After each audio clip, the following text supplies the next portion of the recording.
no timeouts. I'm like, what just happened there? Why are people skating off and on? So what are sort of the idiosyncrasies that would confuse me that are not like the basketball and football and baseball that I'm used to watching? Yeah, absolutely. So there's two 20-minute halves.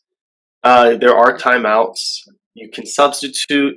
Um, there are up to 7 people on each team on the court per team at any time. So that'd be 14 or 7 per team. And it's also a lot like dodgeball, where if you get tagged, you have to sit out until someone brings you back in. If you get tackled, you have to sit out until someone brings you back in. And you can be brought back in by your team's raider tagging people. So say I went out and I tagged 3 people and then made it back, I could bring 3 of my own players back on. And if I went out and got tackled, then the other team would bring on 1 player.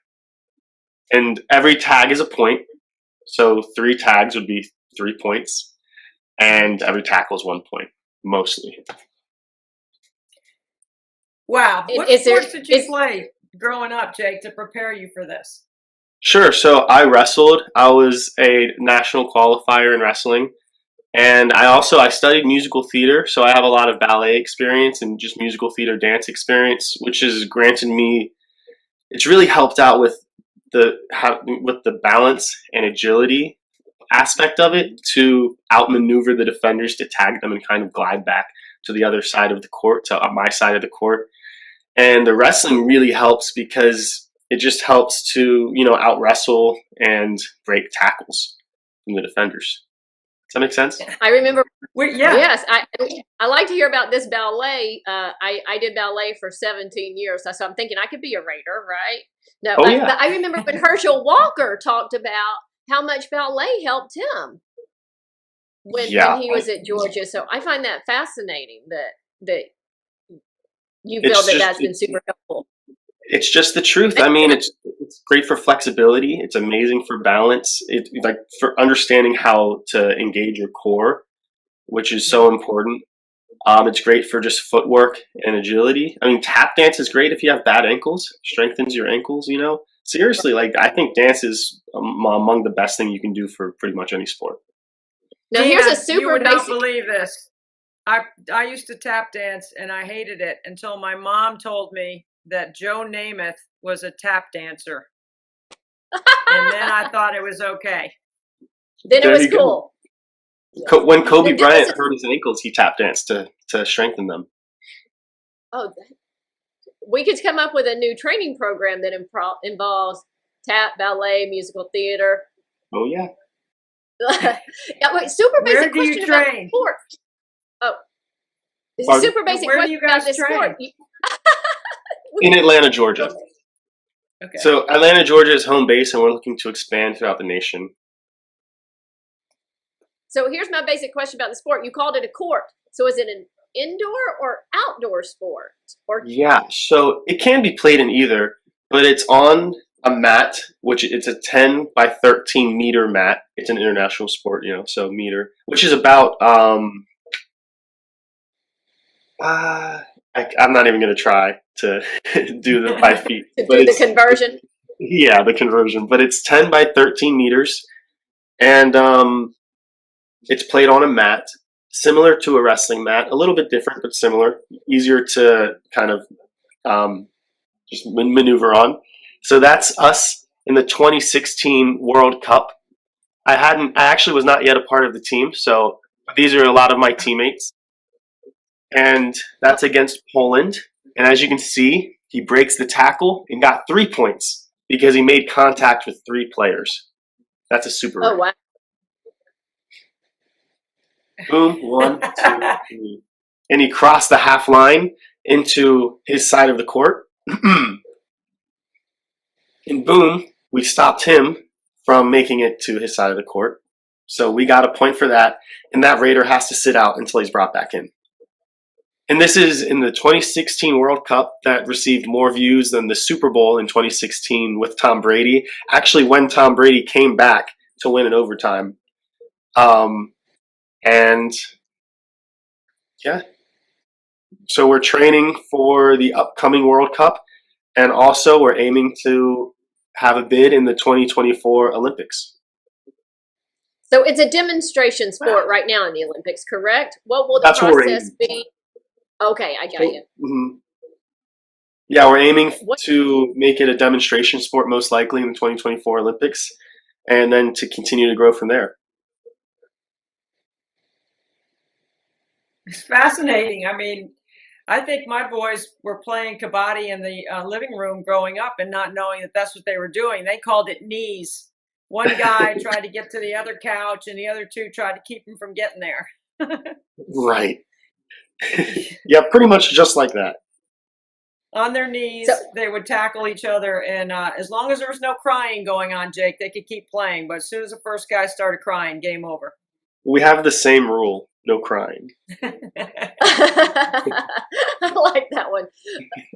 So you're an actor too, as well as this all-American athlete, and let's talk about some of your acting. You've done a lot of theater as well as TV and film. Do you have a preference, and what are the differences for you in the different kinds of performing arts that you do? Sure. So, yeah, I grew up on the stage in the theater. I studied musical theater at a school called James Madison University, and I love them both. They're both very challenging in their own individual ways. Say with stage, you have to be so sharp because you're doing it, say, 8 shows a week, and you have to have a lot of stamina. You have to be very smart because if you lose your voice, you lose your job. Um, Mhm.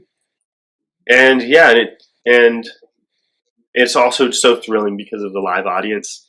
And I love film because it also has that live audience aspect to it, in that you have a whole crew intently watching what's going on in the scene. And it's really like you're improvising with them because they're making the world as well, um, at the same time. And it's also very fun because the subtleties are what read on camera, whereas on stage you don't get as much of the subtleties because you could be further back. And so you have to really be honest, if that makes sense, when acting. Like really truly honest on camera, because if you're not honest, people will be able to tell. People nowadays are very good at reading whether or not someone is, being genuine or not. Has your acting helped you get some fouls called in kabaddi? Be honest. Yeah, so I'm really really excited because so just like my acting and my dance experience helps with kabaddi, I'm very very excited to see how this international exposure will pave the way for a successful career in the Olympics, in Hollywood, Broadway, and also India's Hollywood, which is Bollywood. I would love to participate. And they have a lot of singing and dancing. That's their thing. Yeah.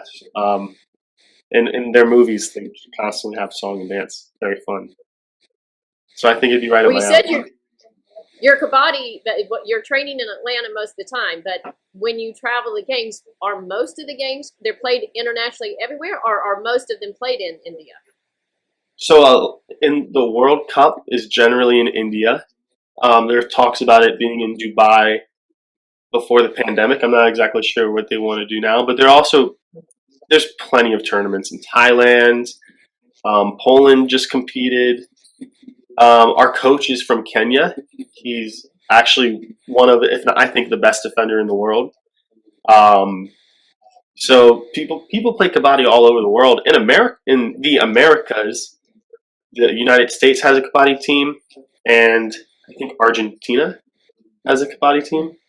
And so we're looking to assist the rest of the countries in the Americas to build their kabaddi teams and really just make it as popular in the West as it is in the East. And I think that is very, very achievable because it's so fun. It's just a fun thing. It's just a fun sport to watch. It's interesting. It's high pace, and it's it's just fun. Dina, this is what makes the 24 hours of Nothing But Net live stream so entertaining, right? We're all learning something new with Jake about kabaddi. I mean, I can't wait to study it a little bit and see if this can actually make a run. Like, it's interesting. I mean, it's very interesting. It's different. It's something that if you say capture the flag and dodgeball and all the things that you use to describe it, Jake, I mean, who wouldn't want to watch it? It'd be interesting. Absolutely, and we have very big plans for the sport here in America, as far as creating a league and having our own league here in America. We're in talks with a major streaming service to document our journey to the Olympics. So I'm very, very excited about that, a docu-series kind of thing. And we're just looking to spread the sport.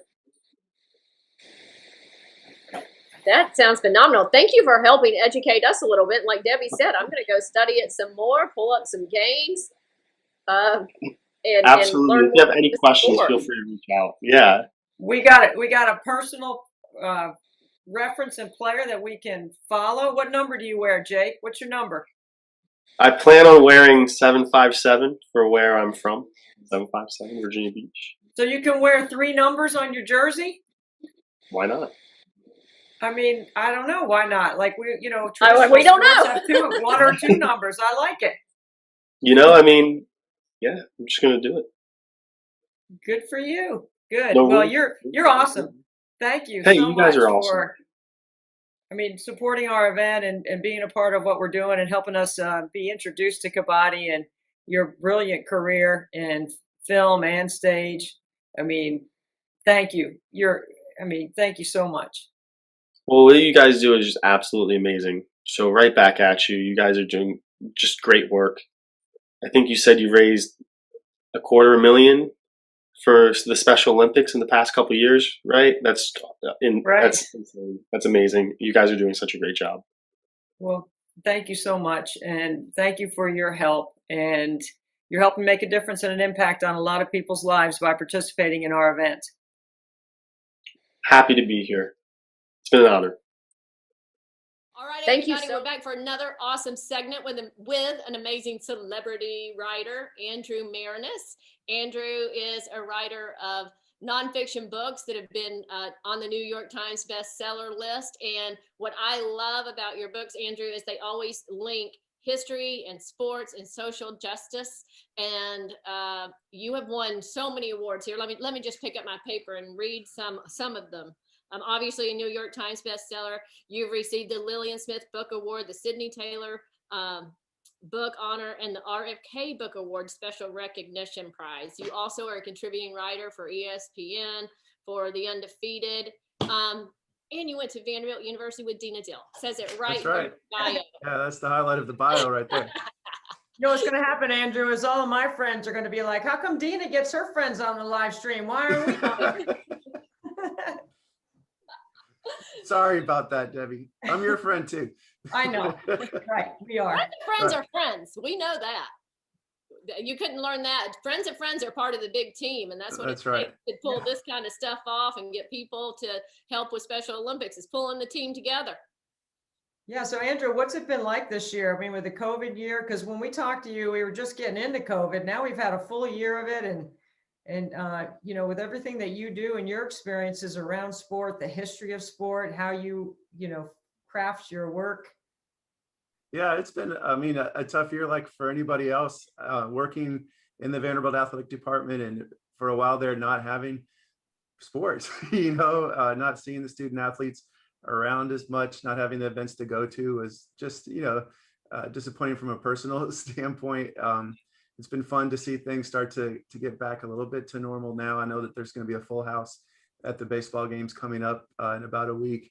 For me, as a writer, it actually was a benefit in some ways, sort of life slowing down, and having a chance to spend time doing research. I finished one book and got started on another, and then had one come out 2 months ago. So I think, like everybody else, you look for those silver linings. I was able to spend a little bit more time with my 2 kids. My wife, the kids are 4th grade and 1st grade. So we had a lot of bonding that we wouldn't normally have gotten without COVID. Let's talk about your book that did come out and the one that's about to come out or coming out soon, right? Okay. Singled Out. Yeah, It it just came out March 2nd. It's a biography of Glenn Burke, who was a Major League Baseball player, and he made history in in two ways. Number one, he was considered the first openly gay Major League Baseball player. And secondly, he invented the high five. So if you've ever high fived somebody, that's a tribute to Glenn Burke, who played for the Oakland A's and the Los Angeles Dodgers in the late 1970s. And then the book I'm working on is, Debbie, we talked a little bit about this last year. It will be called Inaugural Ballers. And it's a book on the first U.S. women's Olympic basketball team, which played at the 1976 Olympics in Montreal. And it will come out late next year, late 2022. And that's the 50th anniversary of Title IX. So the book will be set sort of in that context, in the change in women's sports starting in the early and mid 70s. Great players on that team. Pat Head was a player on that team. Wow. Nancy Lieberman, Ann Myers, and their coach was legendary Billy Moore, was the head coach of that team. Sue Gunter was the assistant coach on that team. So it's been a lot of fun doing the research. I've just started writing. I'm on chapter 9 right now, so I'm about a third of the way through writing this book. Wow. I know when we talked last year, because you were kind enough to join us the second year on 24 Hours of Nothing But Net, we talked about my good friend Billy Moore, who I just recently spoke to. So she'll be tuning in, watching, and I know you've had a chance to talk to her a couple of times. The one thing about the 76 team, and I wish I had brought this picture with me. I have a great picture. You mentioned Pat Head. Of course, that's the great Pat Summitt, with Uliana Semenova, the 7'6". I think she was 7'6". Something like that, that ranged in the different articles you'd read, but just a towering center for the Soviet team, which was the best team in the world at that point. And she was virtually unstoppable. If they got the ball into her inside, nobody could stop her. And so, bigger than Shaq. Yeah. She was crazy. They would play against teams like, I was just reading about the Soviet game against South Korea in the 1973 World University Games, and they didn't have a player over 5'10". So I mean, it was impossible to stop Semenova. Heading into those Olympics, United States is crazy to think about now. We're such a powerful team in women's basketball, hardly ever lose a game, period, on the international level. But heading into those Olympics, the feeling was, we were not even supposed to be there. Hadn't qualified in the World Championships a year earlier.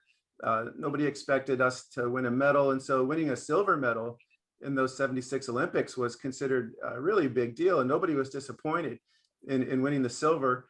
And you talk about Billy Moore. She said, the only difference, what separated the US from the Soviets was about, 6 to 10 inches. Talking about Semenova, and that by, 1980 Olympics, she expected that we'd be contending for a gold medal. Of course, there was a boycott of the 80 Olympics, and then the Soviets boycotted the 84 Olympics. So it wasn't really till 88 that both teams were in the same Olympics again. And, the US won a gold and hasn't stopped since. Yeah, US has won 7 gold in a row, and I don't expect them to lose an 8th. They're dominant in that sport. With, Andrew, with the times, like great songwriters have material that they can generate during certain times. Like, you're so artistic about the way you write. Like, how's the climate today changed what you're doing or added to what you're doing with your next project? One thing that is good and bad about my books, I think, is that they are just as relevant, the stories are now, as they were at the times when these events took place. Dina's very familiar with my book, Strong Inside, which was a biography of Perry Wallace, who was the first Black basketball player in the SEC. And, it's a story of racism in the 1960s. And we see sort of a revival in that type of racism today. So I think his story seems just as relevant. Glenn Burke, first openly gay Major League Baseball player. I was reading a story today that there were more anti-LGBTQ laws passed in state legislatures this past year than ever before. So the homophobia that he was dealing with in the 70s is back. Hopefully this story in terms of women's rights doesn't seem quite as relevant as maybe it's not the same issues that the women were facing in the early 70s, but you still see such incredible disparities between men's and women's sports. NCAA tournament this year, everyone saw the weight room pictures and the stories that were generated about those differences between the way the men and the women athletes are treated. And so you could say that the present day real world certainly influences what I'm writing, because you see, the echoes of what I was writing about that took place in the past still with us today. So sorry, that was my phone. Forgive me. I thought maybe you had a bird in the studio there with you, Dina. I know, right? My She has a dog barked dog. during the last Oh, interview.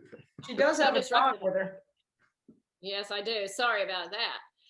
So Andrew, I think COVID has been challenging. You said you got some benefits out of it and that you had more time to research, but you also took a job right at the beginning of COVID with the Vanderbilt University Athletic Department as a director for special projects. How has COVID impacted your new job?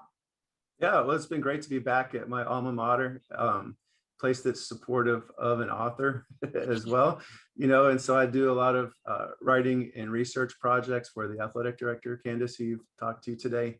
I would say the biggest difference has been just the, working from home for quite a bit of this period from COVID. You miss the activity and just how full of life it is at an athletic department every day, not seeing the student athletes.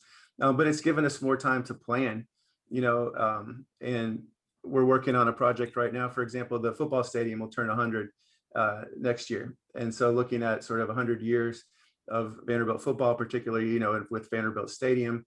And, we've had the time to devote to that when you don't have a million fires to put out every day. So those types of planning and long-term projects have been more possible to work on this last year than ever before.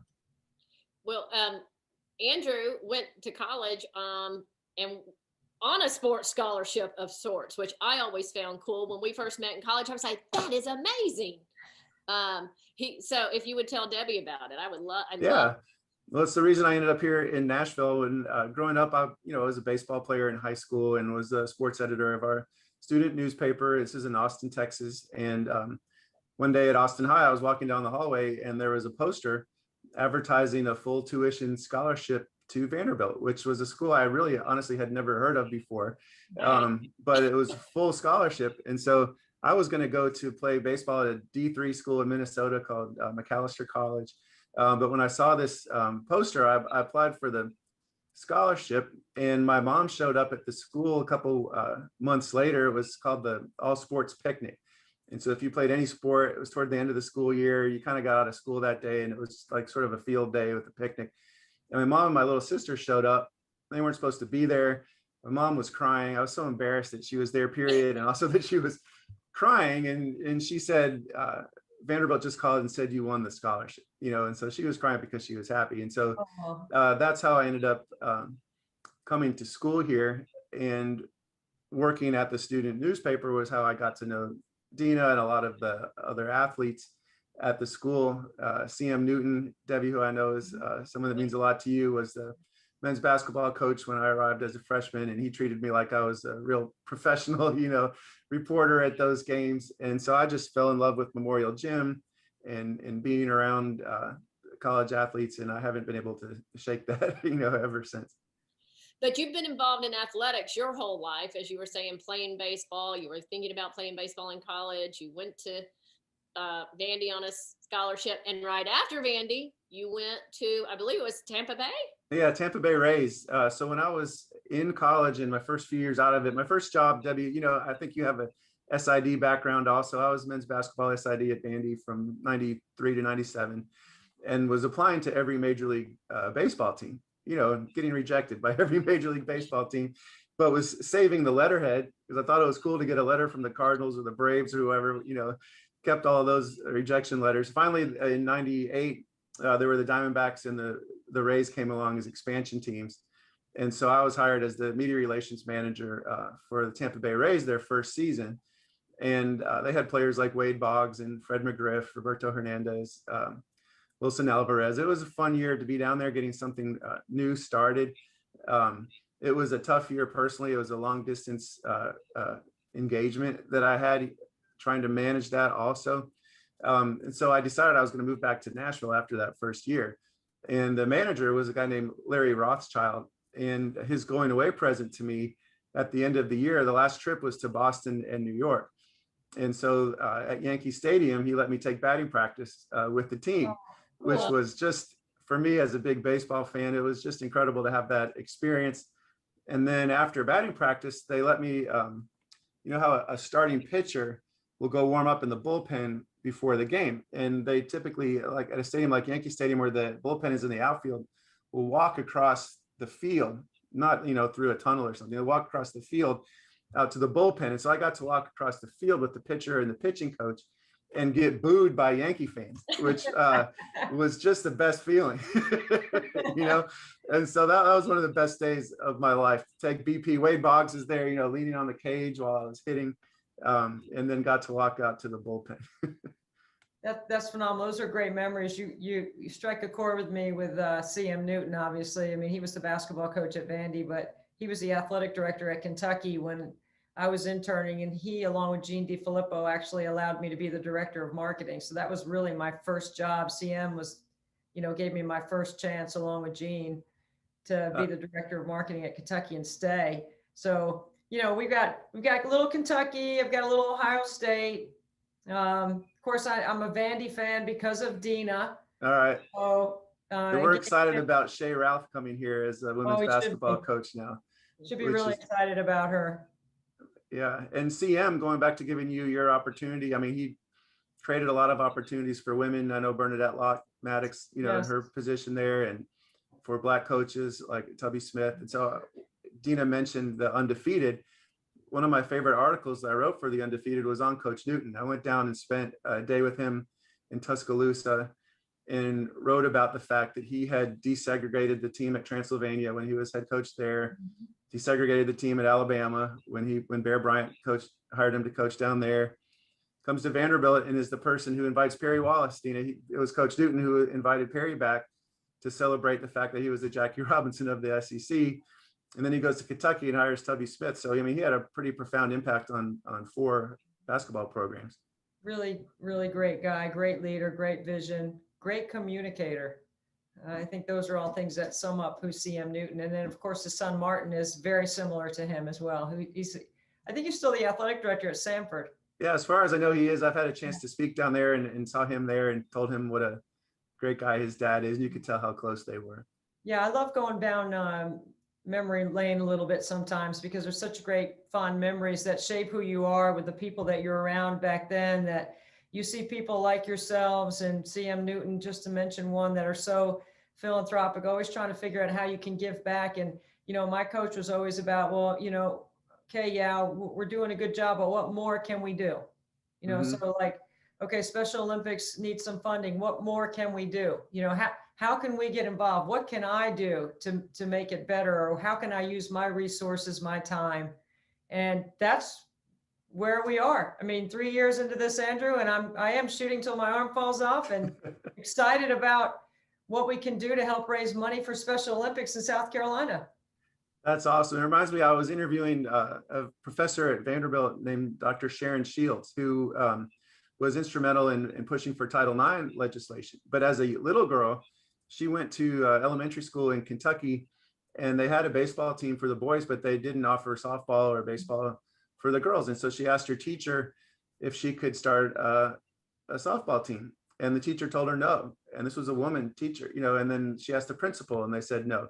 So she comes home and tells her grandmother about what's happening. And her grandmother said, well, what are you going to do about it? You know, and so sort of pushed her not to just accept what she was being told. And what she did about it is she sewed bases together and asked all of her little girlfriends to ask for gloves and bats for their birthday or for Christmas. And they played their own game, you know, they didn't need the teacher or the principal's approval. They just did it themselves, you know. And so I feel like that's what you're doing too with this program, is like, well, what are you going to do about it? You know, and so you're raising money for a great cause and not relying on other people to come up with, you know, some sort of solution, but just doing it yourself. So I think it's great what y'all are doing. Well, thank you, Andrew. We've got a great team around us. You know how important team is. I mean, that sums it up right there. I mean, I couldn't do any of this without Dina or Brian or William or the Special Olympic South Carolina office. They're the ones that helped, you know, take the vision and helped us create what we have. And there's been so many people. It's a grassroots effort, right? I mean, if everyone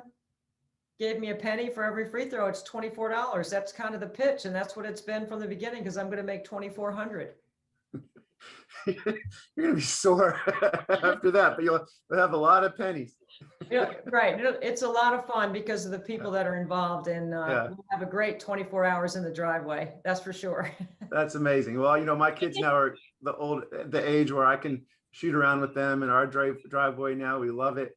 My daughter's getting interested in volleyball now, so we were practicing that in the driveway yesterday too. And then teaching my son when I'm not there, here's a tennis ball, you can throw it against the side of the house. I remember doing that for hours as a little kid too. So it's fun to relive those days as a parent now. And understand why play is so important, and it's equally as important for people that need a little extra more or need some help organizing, and that's what Special Olympics does.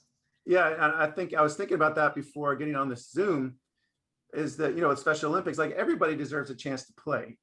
Everybody does. If we recognize the benefits in it for some people, then we should recognize that it will benefit all people. And that's kind of same theme with my books too. Like, Perry Wallace deserved a chance to play.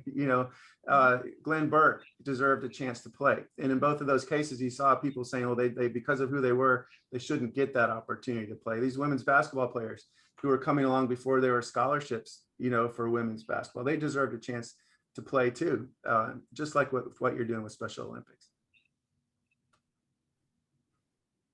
You were talking about making a team and everybody coming in at the grassroots efforts. You're a big baseball fan. We have some baseball folks involved with us, helping with this. Brian Jordan, two-sport athlete, Yeah. for an all-star pick for the Falcons, came on, did an interview for us. Tomorrow we're going to be interviewing a legend in the making, Adam Frazier, second baseman for Pittsburgh Pirates. So Yeah. we have some baseball people involved, and we hope to get more and more. Maybe you can help us with that. All right. Yeah, I'll do my best. Dina, don't you have an up-and-coming star in your own family? Well, I Yes. don't want to jinx anything, but yes, we believe so. Yeah, Jay Dill has signed. He's committed to Mizzou. And I All think right. it's my fault because I said, you need to go to school in Columbia. I don't think I specified which freaking state. All right. I think that's what happened. Yeah, or maybe you anyway, said he needs to play in black and gold, and now he's wearing black a and different gold, black and gold. black and gold in Columbia. He just put it all together. That's how I was hoping he was going to end up at Vandy. He had other relatives that had been to Mississippi State and Tennessee. I think he wanted to carve out his own SEC path. Yeah, good for him. I mean, playing baseball in the SEC, it's a rare opportunity. So that he must be a really good ball player. 2 weeks ago, he was National Player of the Week by some of the prep. Yeah, several home runs. He has a mean fastball, and we'll see what happens. I was hoping he was going to be on the mound here at USC or at Vandy. My two faves, but Right. oh well, he won't do what I say. At least I hope he enjoys it. Yeah. I want to back up for a moment to Perry Wallace. The last time I saw both you and Candace from the athletic department there, we were dedicating Vanderbilt was doing the dedication to name a street, Perry Wallace Way, right there in Nashville. Yeah. Yeah, that was a unbelievable day. A sad day in the sense that Perry wasn't able to see the street named for him, but a great day to see that his legacy will be remembered. Every day I drive into work, I turn on to Perry Wallace Way, and it's kind of crazy to see. As Perry's widow said that day, she's like, this is going to be here every day. It's not like just this dedication day we're going to see this sign, but every single day. And you think about the people, thousands of people who drive down West End Avenue every day in Nashville, see that sign, hopefully are prompted to Google this name, Perry Wallace, and learn a little bit about a person who was a hero at Vanderbilt and also one of the most significant figures in the history of the SEC. Perry's niece, Dina Margarita, was just here in town from Los Angeles. There's also a really beautiful portrait of Perry now in the engineering building, and she hadn't seen that yet. So I was able to show her around campus, and she saw the sign, she saw the painting, and she asked me she told me, she still stays in touch with you. I know she loved meeting you that day. We're actually going to talk later this week. Are you really? Yeah. Oh, that's great. So another lady who's helping us with this project, Lorene, is my manager, and I introduced Lorene and Margarita for a different purpose, and they became good friends too. Okay, you're a good connector. Yeah. Well, and I also, Debbie, I don't know if you know this, but Andrew's book about Perry was a New York Times bestseller, but it's also been optioned to be a major motion picture and or a limited series. So I Wow. hope that Perry's story, we're all going to get to see it and enjoy it within the next couple of years. All right. Yeah. Fingers crossed about that, Dina. That would be so amazing. His story deserves to be told, I think. And, think so, too. you know, a book goes so far, but we all know how people watch TV and movies. So, I mean, it would get it out to such an even larger audience. Yeah. Well, congratulations on all Yes. of that. Thank you. Congratulations, Andrew. That's awesome. And we thank you again for taking the time out of your schedule to do this with us. You're a great teammate for Special Olympics, and we really appreciate it. Well, thank you so much, Dina and Debbie. It's an honor to be asked, and good luck with the day. And all the free throws will be cheering for you from Nashville. Thanks. Thank you. All right. Take care.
Well, Dina and I've got another guest. I mean, Barry Goheen is one of our best buddies. He's been around for a long time, around Vanderbilt, around hoops. He's an author. He's a dear friend. He and I sit on the board together of the Naismith Trophy and the Atlanta Tip-Off Club. And Barry, thank you so much. You were with us last year, and you're back again this year to help us.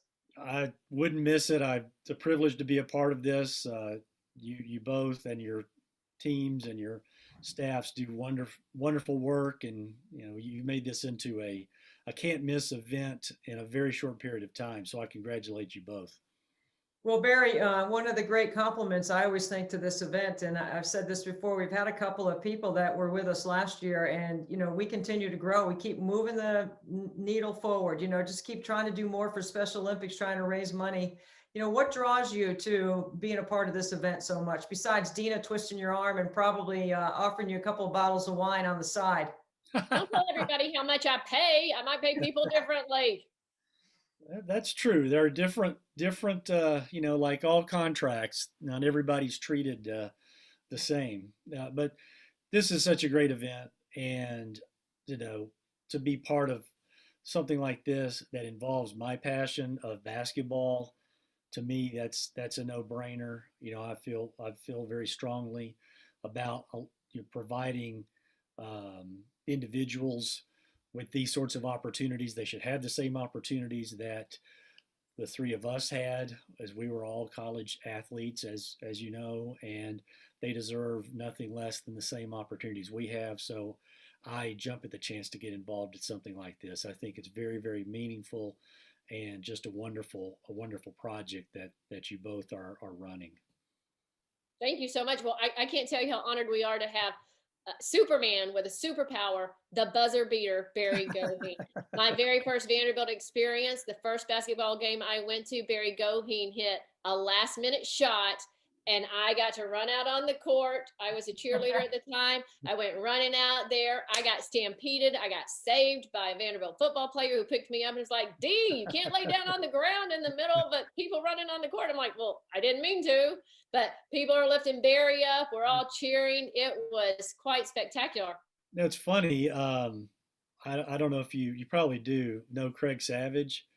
I don't know if you knew him or not, Dina. He was in your class of '92, or having dinner with him and his wife Anna just the other night. And as a matter of fact, so he said the exact same thing. My first game I ever went to at Vanderbilt, because he was a freshman. It was the Yep. first home game of that season.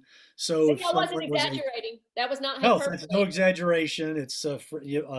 That was the first home game. So you were a freshman. He was a freshman. Andrew Marinus, whom we both know very well, he was a freshman. He said that as in one of his he was one of the people kind enough to do an endorsement on the back of the book, and that's what he put on that was the first game I went to Memorial, the last second shot. So those are great memories that I think that's one reason I think collegiate sports is so special, because you have these bonding moments that that we could talk about this 30 something years later, and it still brings us back to that shared connection that we had with our with our mutual alma mater. And it's going to be something that we'll always be able to talk about, not because I did something, but because it was a shared moment that was so special to the student body and to the campus community. So those are the things that really are fun to revisit.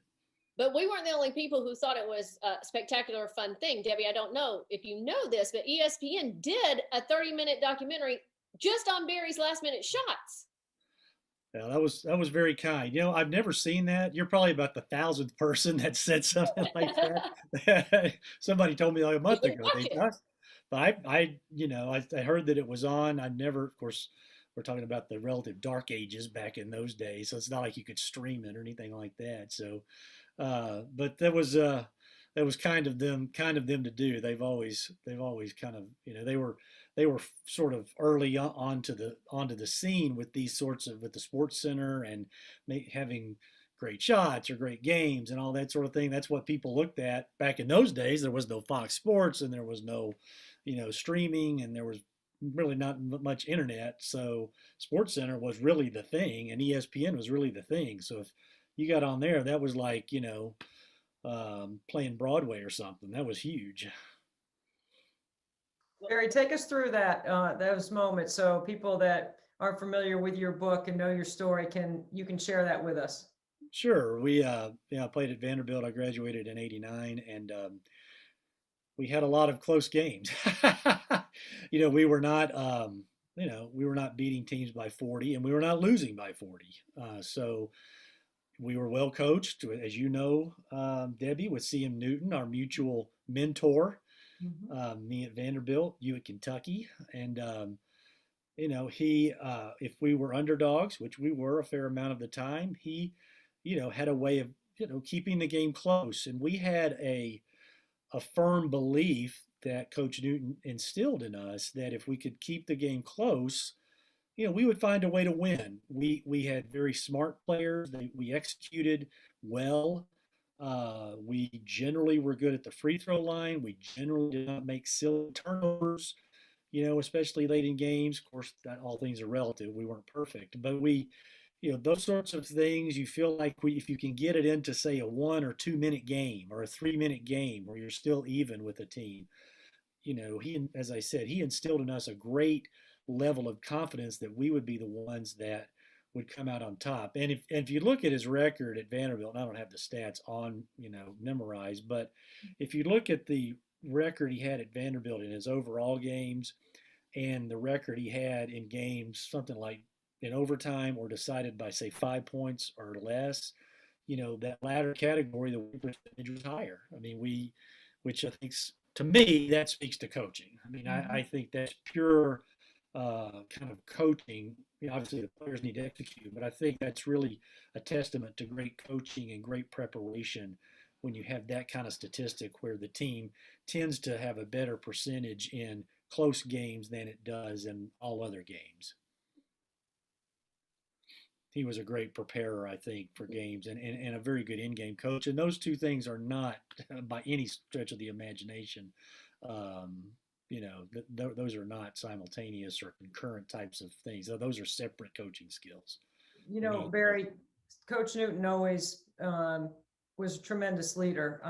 He was a guy that was a really good communicator. He was very fair. He told you what he wanted. He was able to help you do more than you think you could do. My coach, Kay Yao at NC State, was very similar. You know, she made us feel like there was more in the tank. We could do more. And that's sort of where my attitude is with Special Olympics. You know, as our family has experienced Special Olympics and how it's helped us, all of us, whether Frankie's the only athlete that's competing or we're competing as unified partners in something or we're attending an event, you know, and that's what we're trying to do here is get other families to have a similar experience by raising awareness and raising some money and letting people know that it's really cool to go to a Special Olympic event and help, or it's really cool to participate in Special Olympics because playing sport, which we all know, because all three of us, as you said, we're D1 athletes, we all understand what that means and what that can do for your overall well-being. And Right. that, you know, we're trying to do that. Well, when we were in college, you know, Coach Newton and the team and the program were big supporters of Special Olympics. So we would go out to, I guess it was the Nashville Special Olympics event in the spring. I think it was around this time, maybe a little earlier each year. And that was something that, you know, as I said, Coach Newton on down through the assistant coaches and to the players, you know, we were supporters of that. And he strongly encouraged us to be involved in the community. And again, that to me is part of his strength as a leader. It wasn't, you know, our relationship with him or his relationship with us did not end at the end of the basketball season, whenever that may have been. You know, it continued on, or it would pick up when we came back to school in August. It wouldn't be October. When we started practice. He was a full-time coach, and I think the best coaches do some of their best coaching away from the basketball, or in this case, basketball court. And I think Coach Newton certainly fell into that category. I think Coach Yao did the same thing. I was privileged to participate in one of her events several years ago at the invitation of our friend Beth Bass, and I know that she was, you know, she won our outstanding contributor, as you know, for women's basketball many years ago, and she's certainly one of the great leaders as well. Barry has great responsibility, Dina, as he's in charge of our executive board and of the Naismith Trophy Awards. And I help him with Eric Oberman on our women's side. And it's a tremendous honor to be a part of the Naismith name. And Barry carries that brand for us so well as our leader. Well, it's I put a lot of that onto Eric, but it's been a privilege to be part of the organization for many years. We're privileged to have such a strong board, and particularly the executive board, which you participate on now. I mentioned, you know, a couple of others before we came on, and we just have very strong top to bottom leadership, I think, in the Tip-Off Club. I know you join me in this, Debbie. We look forward in 2022 to going back to the Final Four sites and to, you know, giving our awards to the men's and the women's players of the year, hopefully coaches of the year on site as well. At those at the Final Four sites, we've been unable to do that, as you know, for the last 2 years, 20 and 21. So I know that we're all very excited at the prospect of getting back to hopefully what will be as close to normal, if not absolute normal, in 2022. Because I love what we do as a board. We do a lot of great things. Our board members do a lot of great things, and it's a wonderful organization that I've been privileged to be a part of for probably 15 or 16 years now. Maybe I'll invite Dina to be on my golf team when we go down in September in Atlanta. Maybe I can drag her out there to play. She Yeah. says Only she's season pretty. comic relief. You got to come on. Yeah, I think it's Season comic relief, I'm there. September 20th. So come on down. Let's talk about the Naismith Award for just a second, because I've always heard about it. I've known it. I've known winners, but I have not known people who know the inner workings of it. I don't know if you guys can talk about that. How players are nominated, coaches are nominated, and how the final decision is made. And you both are on the executive committee, on the executive board. And That's true. maybe you could tell me a little bit about that. I've read a little. Well, that's some good questions there, Dina, because it's an exciting thing, and you know we begin our season with a list of 40 or 50 what we call a watch list. The season hasn't started yet. It's in like October, mid-October, maybe early November. It's just sort of, here's some names that the casual or the more dyed-in-the-wool basketball fan should be paying attention to as the season prepares to tip off.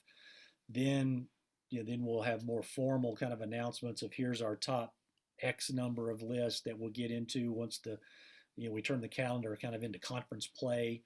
Then we'll cut that down to 10 people, men and women, as we get into February. And then when we get to March Madness, it'll be cut down to 4 people.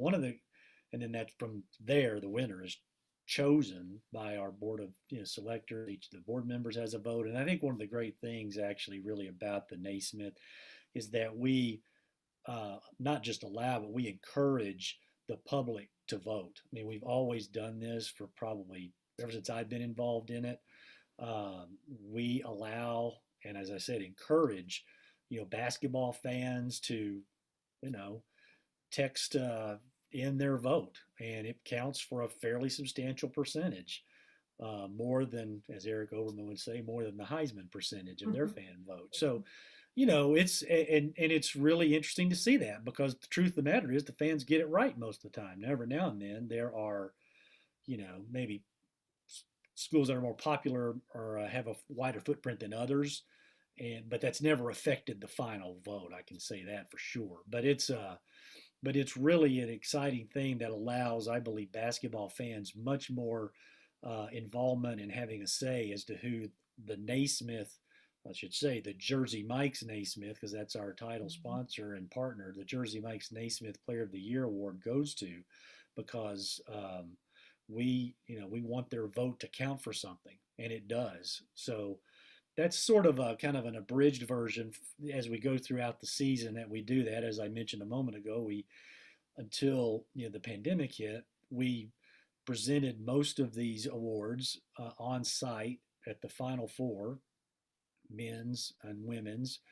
We have coaches of the year, and those are sometimes on site, sometimes not, just depending on our coaches in the Final Four. If not, do they come to the Final Four? If they do they have availability for us to do that, and so forth and so on. So, it can be somewhat logistically challenging, but at the same time, the honorees of our awards know that it is a very meaningful and significant award in the game of basketball. We like to call ourselves the Heisman Trophy of college basketball, with our goal to be making the Heisman Trophy the Naismith Award of college football. So, we think we have great partners with Jersey Mike's and Werner Ladder, with CBS, with just a host of other companies that are on our board and that really support us. And it's just been a great organization. And Debbie's right. You should come down in September and come to our welcome dinner on Sunday evening. And then go out and hit it at the Capital City Brookhaven course on Monday. I'd love to have Dina on my team. I think Dina could compete on the golf course in a lot of different ways, Barry. A lot of different ways. Guess. I would guess. I mean, she's a two-sport athlete already. If you can do 2, you can do a lot more than 2. That's how I've always golf sports. I ran and jumped. I participated in track, and I was a cheerleader. So I can flip over a ball. I don't know that I can shoot balls or hit balls. Well, Dean, all I've got to say is you got more than 4 months to get out there and practice. That would be fun for us, Debbie. That would be fun for us to get out there and hit together. You could help me train for some. It's a lot of fun. I mean, all kidding aside, this has become the tip-off club's kind of showcase event. Again, we weren't able to have it last year because of the pandemic, and that was too bad. And I will say this, and Debbie knows this as well, but a lot of events have not, a lot of these golf type of events that you have, company events, charitable events, things like that, were not held for the most part last year. So people are sort of busting at the seams to get out there. The event I was at today was very much oversubscribed, and we are trending toward that, it seems like, for our event for the Naismith, what we call the Naismith Invitational in September. And that's a good problem to have as well. I think people are anxious to get out and get back to normal, and this is something we've done for 10 or 11 years. So I would love for you, Dina, to come down and kind of be a part of it. Well, You're I would in, say that Dina. for our special, pardon me? You're You're in. in. That's what you You're said. Oh, okay. Thank you. Well, I was going to say, you're talking about how excited people are to get back out there. That's very true for our Special Olympians. They haven't been able to participate. They haven't been able to. Debbie was speaking to that on an interview we had earlier today. I can imagine. I mean, it's, and again, this is something that everybody wants to play. It's not just the higher level individuals, or it's not the hackers, to use the golf term. It's Mhm. not just, those of us that want to go out and hit. It's not just those that are the Special Olympics group. I mean, everybody wants to get out. But it's kind of been cabin fever, right? For, over a year now, although we've obviously loosened up over the last couple of months, which is great. But, you're right, Dina. Everyone wants to get out, and everyone needs to have that opportunity. And, that's why what you and Debbie are doing, I think, is so special. It's going to keep enabling those sorts of things. Well, I feel like Buzzer Beaters and Memorial Magic, your book, I feel like your book tour was cut short. We weren't able to have you speak. We weren't able to get big groups of people together to talk about That's it. true. We Have did talk those about that, days. didn't we? I feel like there should be, now that we are starting to be able to get together again, I feel like you should go on your book tour. And while I have a copy of the book, because I wanted to put, when you're in a movie, you want people to put money in the box office. I put money into the book. I bought it. But now I need my signed autograph copy, and I need my lecture about the book. So I think this is a fair trade. Debbie, you can be the arbiter, but I'll give you the signed book. You give me a signed poster of the movie that was out a couple of months ago.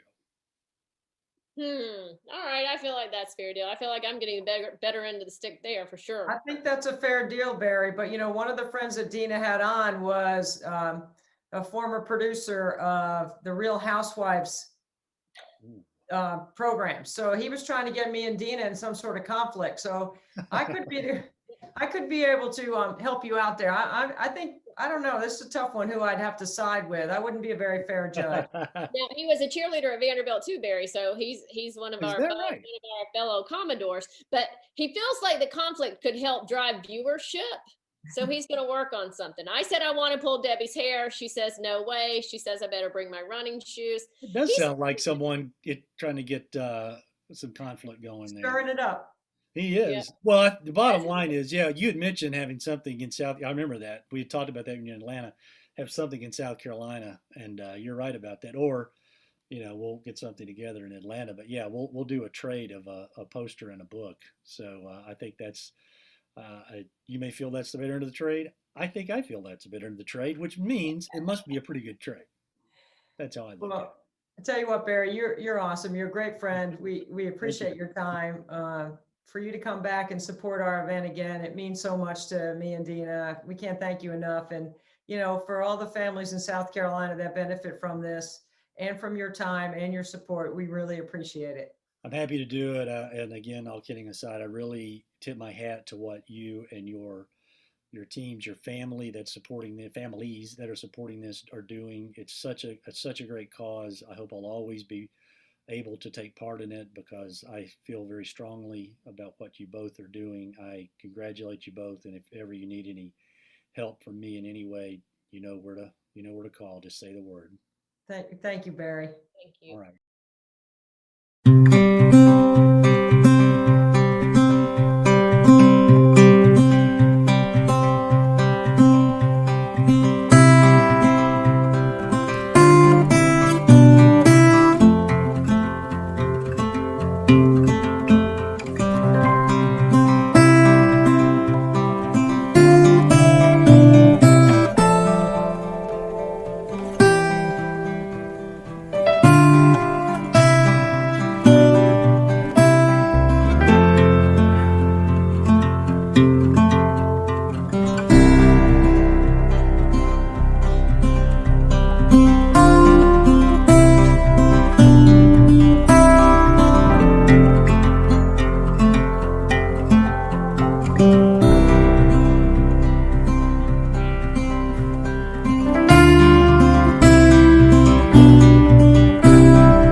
Okay.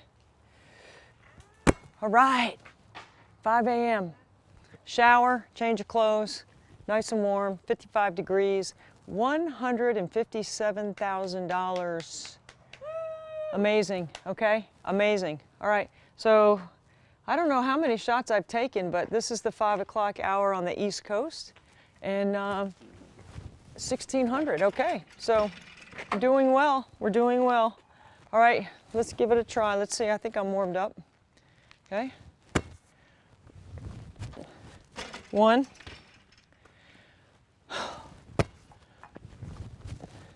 2,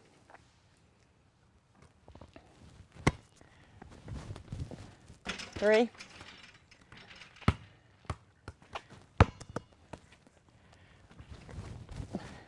4, 5,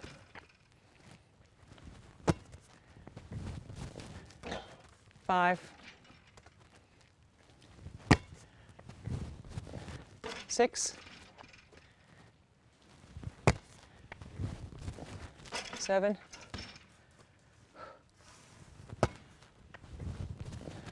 8.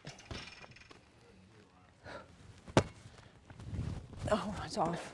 8. That was off. 8.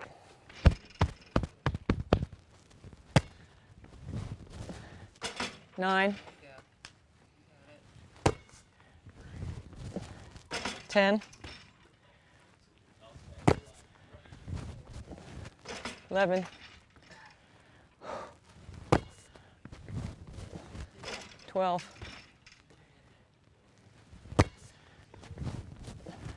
13.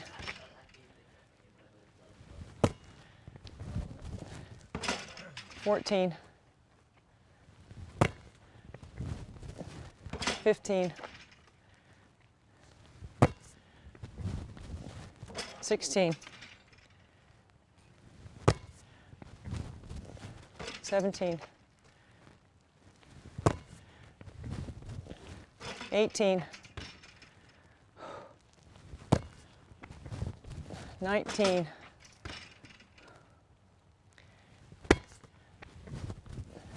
20. 21. 22. 23. 24.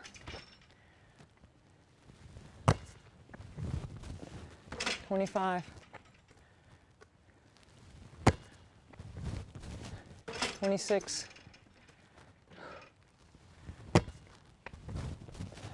27.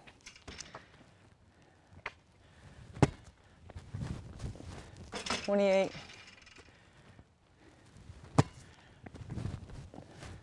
29. 30.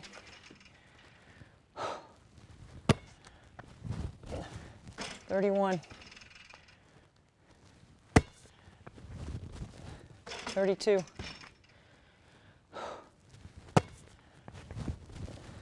33.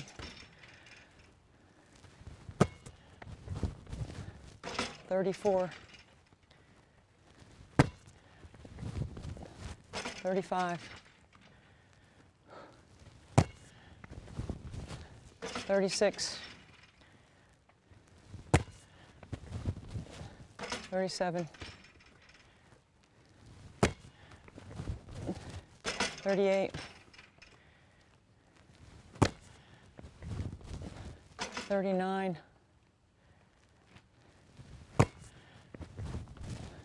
40.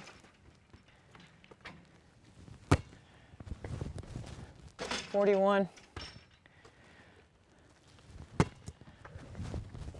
42.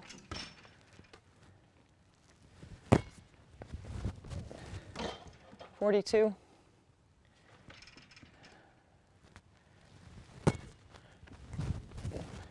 43.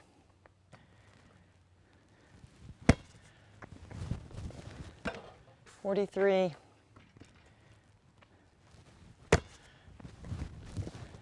44,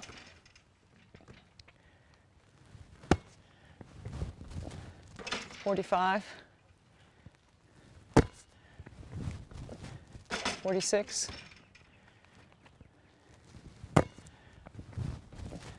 47, 48,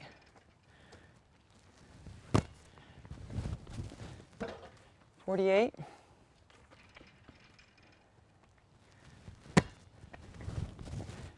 49,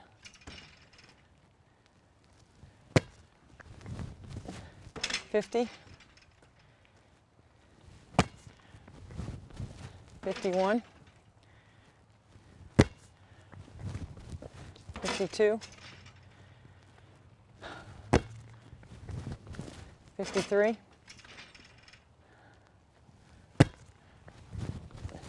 54, 55, 56, 57,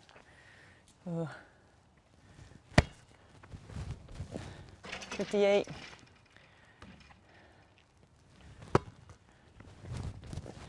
59,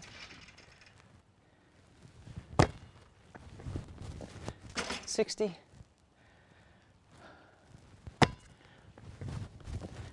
61,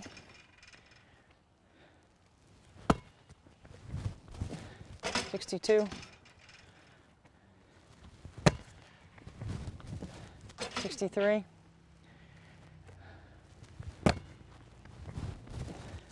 64,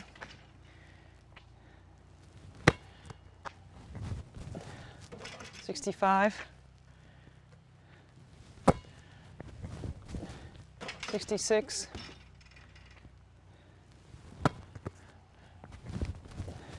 67, 68,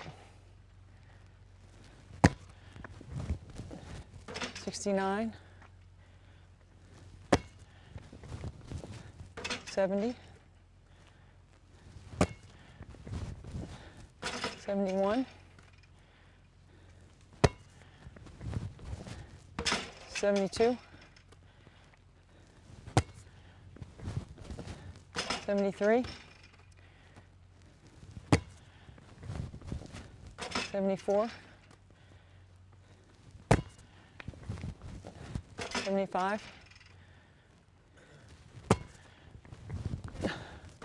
76, 77, 78, 79,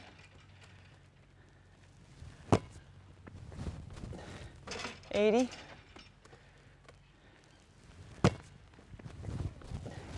81,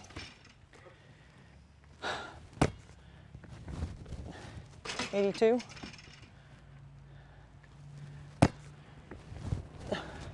83, 84, 85, 86, 87,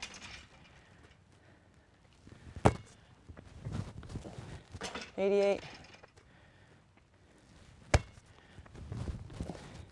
89, 90,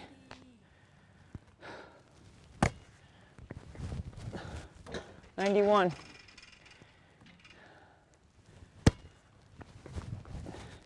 92,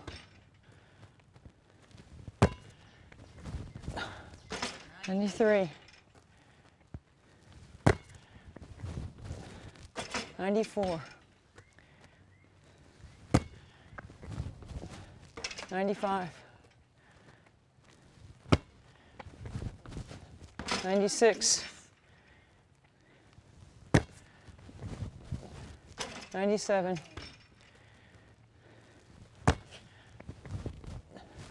98.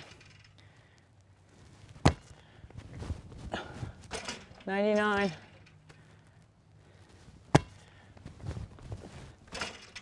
100. And the crowd goes wild. We missed 5? Yeah. We missed 5. Okay, 5 at 5. We got Mary Davis in here. Yeah, okay, I'm going to transition in here. Good job. Thank you. Oh boy, I'm so excited to see Miss Davis.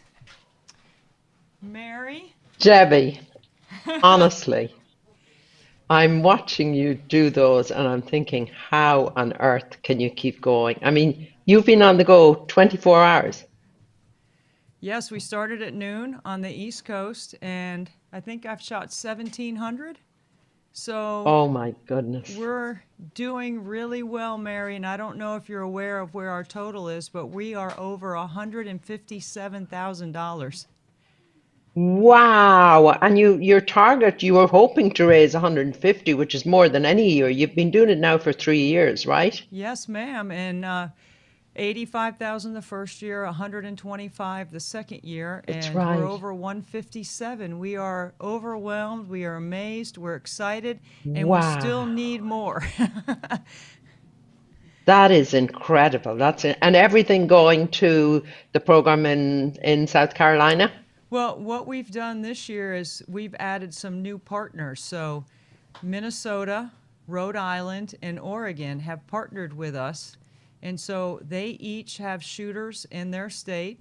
And eventually, I would love to have a shooter in every state. But I've got rights to Ireland if we decide to go international, because I would love to come out there and hang out with you. But the Yeah, money stays in those states. But it's all under the total of 157. So we're incredibly excited. And you that's can see fantastic. by the total how generous people are. Absolutely. That's amazing, though, that you've managed uh, to start to spread it out as well and increase the states that'll be participating, because it's such a cool idea. I mean, it must be exhausting, is all I can say. But yeah, but to raise that amount of money in 24 hours is just that's fantastic. And thank you so much. I mean, you Oh, come back each year for the 3 years and do it better and raise more. And how do you feel now? I mean, how yes. are your legs and your arms from all the throwing?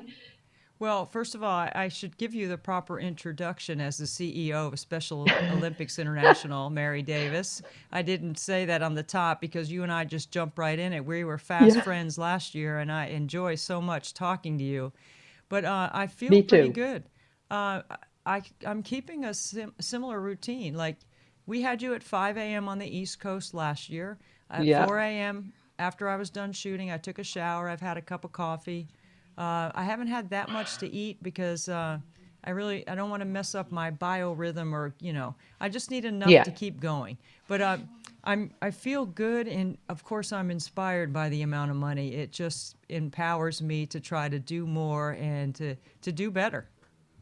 Yeah, absolutely. I can imagine. And also not the amount of money and how it's going to help, and particularly in this really, really difficult time. Whoever would have thought this time last year when we were speaking, and by the way, I really enjoyed our conversation as well. It was fantastic just meeting you, even though it is virtually. But who would have thought that we'd still be in lockdown a year later? Right.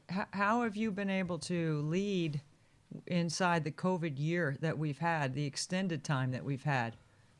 Yeah, well, I won't lie. It's been difficult. It Sure. has been challenging because all the events were stopped, of course, and you can imagine in all the states and all the countries around the world. I mean, if you look at South Carolina, they do something like 400 events, and those were just all have to be cancelled, and everybody pivoting to see what they can do virtually, how they can keep all of the athletes engaged and involved in the programs. So we've lots of health and fitness apps and various things that we're rolling out to the athletes online to encourage them wherever they can to go online and to keep fit and healthy during this time.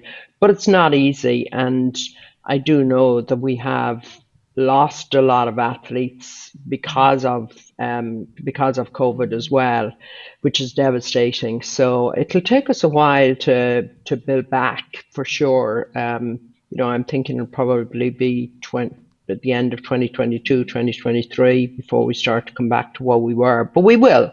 I mean, Special Olympics and the athletes particularly, who are our leaders and who are so resilient and full of grit and enthusiasm and always very positive despite the challenges and the loneliness that they're feeling at this time. We have had a chance during the live stream to pre-tape interviews with Special Olympic athletes, and I selected 11 different athletes that I have met in my travels through college basketball or friends here locally, and they are the best fundraisers that we have. They are absolutely amazing how much they love Special Olympics and how they can tell people why it's important. And it's just amazing to think about that global ambassador program that you guys have created that allows these athletes a platform to be able to speak. Why do you think that's so important to hear from the athletes? Well, we've always looked upon the athletes as being the leaders in our movement, and therefore it made sense to ensure that they were adequately trained so that they could, speak and be advocates themselves for the movement. And they really see firsthand the benefits of participation in Special Olympics, the health, the fitness, the camaraderie, the opportunity to meet their friends, the Unified Schools program where students with and without intellectual disability get to play together, enjoy each other's company, and this all enables the athletes to go on and live life in the community just like everybody else and go on and do things off the playing field that maybe they might not have had the opportunity to do but because of the confidence and the way their esteem has grown through Special Olympics. So they understand that, they recognize that, and now we're seeing actually how much they're missing all that during this time. I mean, I speak to athletes on a weekly basis and it's the same story. I mean, they're doing their best. Absolutely. They're staying positive, but they miss the company. And we have 9 athletes working in our office in DC in Washington. And they just can't wait to get back to work, to get back into the office environment and, have their coffee with their friends and meet up with everybody. And we all miss that. We do. And, I have been consistently saying as one of our messages here on 24 Hours of Nothing But Net is that if you think you've had trouble or felt isolated, think about our Special Olympic athletes that don't have the ability to organize as easily as somebody that might have a chance to give to this fundraiser. Because if you can give, you're going to help us with programming and training and the ability to compete, but mostly also the ability to socialize, get together, and do exactly what you're talking about. They've really missed out on that, and they need help organizing. Yeah, they do. They just need the support systems to be put in place. And that's what equity and equality is all about. It's about putting the support systems in place so that they can excel. And now the effort will be to do that once we begin to go back to activity. We're looking at that at the moment as well. I mean, obviously the rollout of the vaccine is very positive news. Being rolled out faster, of course, in some countries than in other countries. But we are hoping to gradually now get back to play, at least even in small groups. And if we can get back to training initially and then perhaps the competition comes afterwards. And many of our athletes are doing the best they can to stay fit for participation in the World Games in January 2022. And we really are hoping that they'll be able to go ahead, because that'll probably be the first time that a large group of us will be able to get together. So that'll be exciting, and we all can't wait. So, Mary, are you in Ireland right now, and where are you, and what's been going on in Ireland with the vaccination, and what kind of rollouts has Special Olympics been a part of with COVID? Yeah, Debbie, I am. I'm in Ireland. I'm still here since you talked to me last year. Here, Oh, I wasn't long returned. Then I came back 2020 in March, and really I've been here since because we're not allowed to go into the States or leave the country. So hopefully that'll be relaxing soon. I've got my first vaccine, so it's AstraZeneca, so there's a 12-week gap between that and the second one. But after 4 weeks with the AstraZeneca vaccine, they say that you're as good as done. So it's really the second one is more of a booster. So that's very positive. And yeah, it's been rolled out by age group here, which I think it actually works quite well. So now they're at everybody 50 and over. And it's quickly, they're getting more and more vaccines into the country, so they'll obviously be able to distribute them an awful lot faster then. And once we reach 85%, hopefully we'll have herd immunity in the country and things will begin to relax. They're already beginning to relax. From tomorrow, I think we're allowed, or maybe it's June 8th, I'm not quite sure, but we'll be allowed to have outdoor dining and stuff. Now we can meet, I think it's 2 or 4 people outside, and we can visit any county, which we weren't able to do before. So things are relaxing, things are getting better. And I believe in the States as well, Debbie, things are getting better. The vaccine's been rolled out pretty quickly as well. We have had everyone that's been here through the course of the 24 hours is fully vaccinated. So we've been very fortunate there that we've had the ability to give a few hugs here and there to some family that we weren't able to do before. Did you run this morning?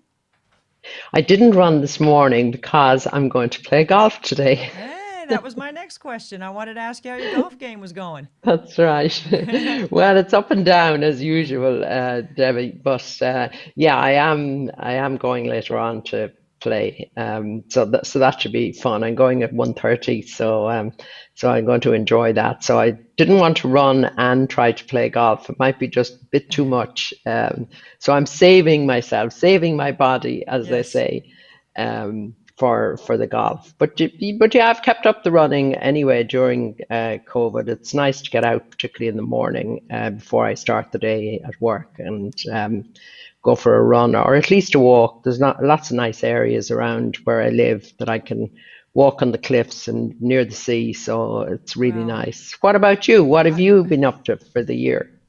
Well, with work, ESPN sent us equipment. I called games from home. That was a new experience for all of us until we got to March. And then when March Madness hit, we were able to get on the road and be in arena. But for the most part, most of the work that I did was from home. And I can tell you, after being on the air for 33 years, it wasn't so bad being home during the college basketball season. We all learned to adjust.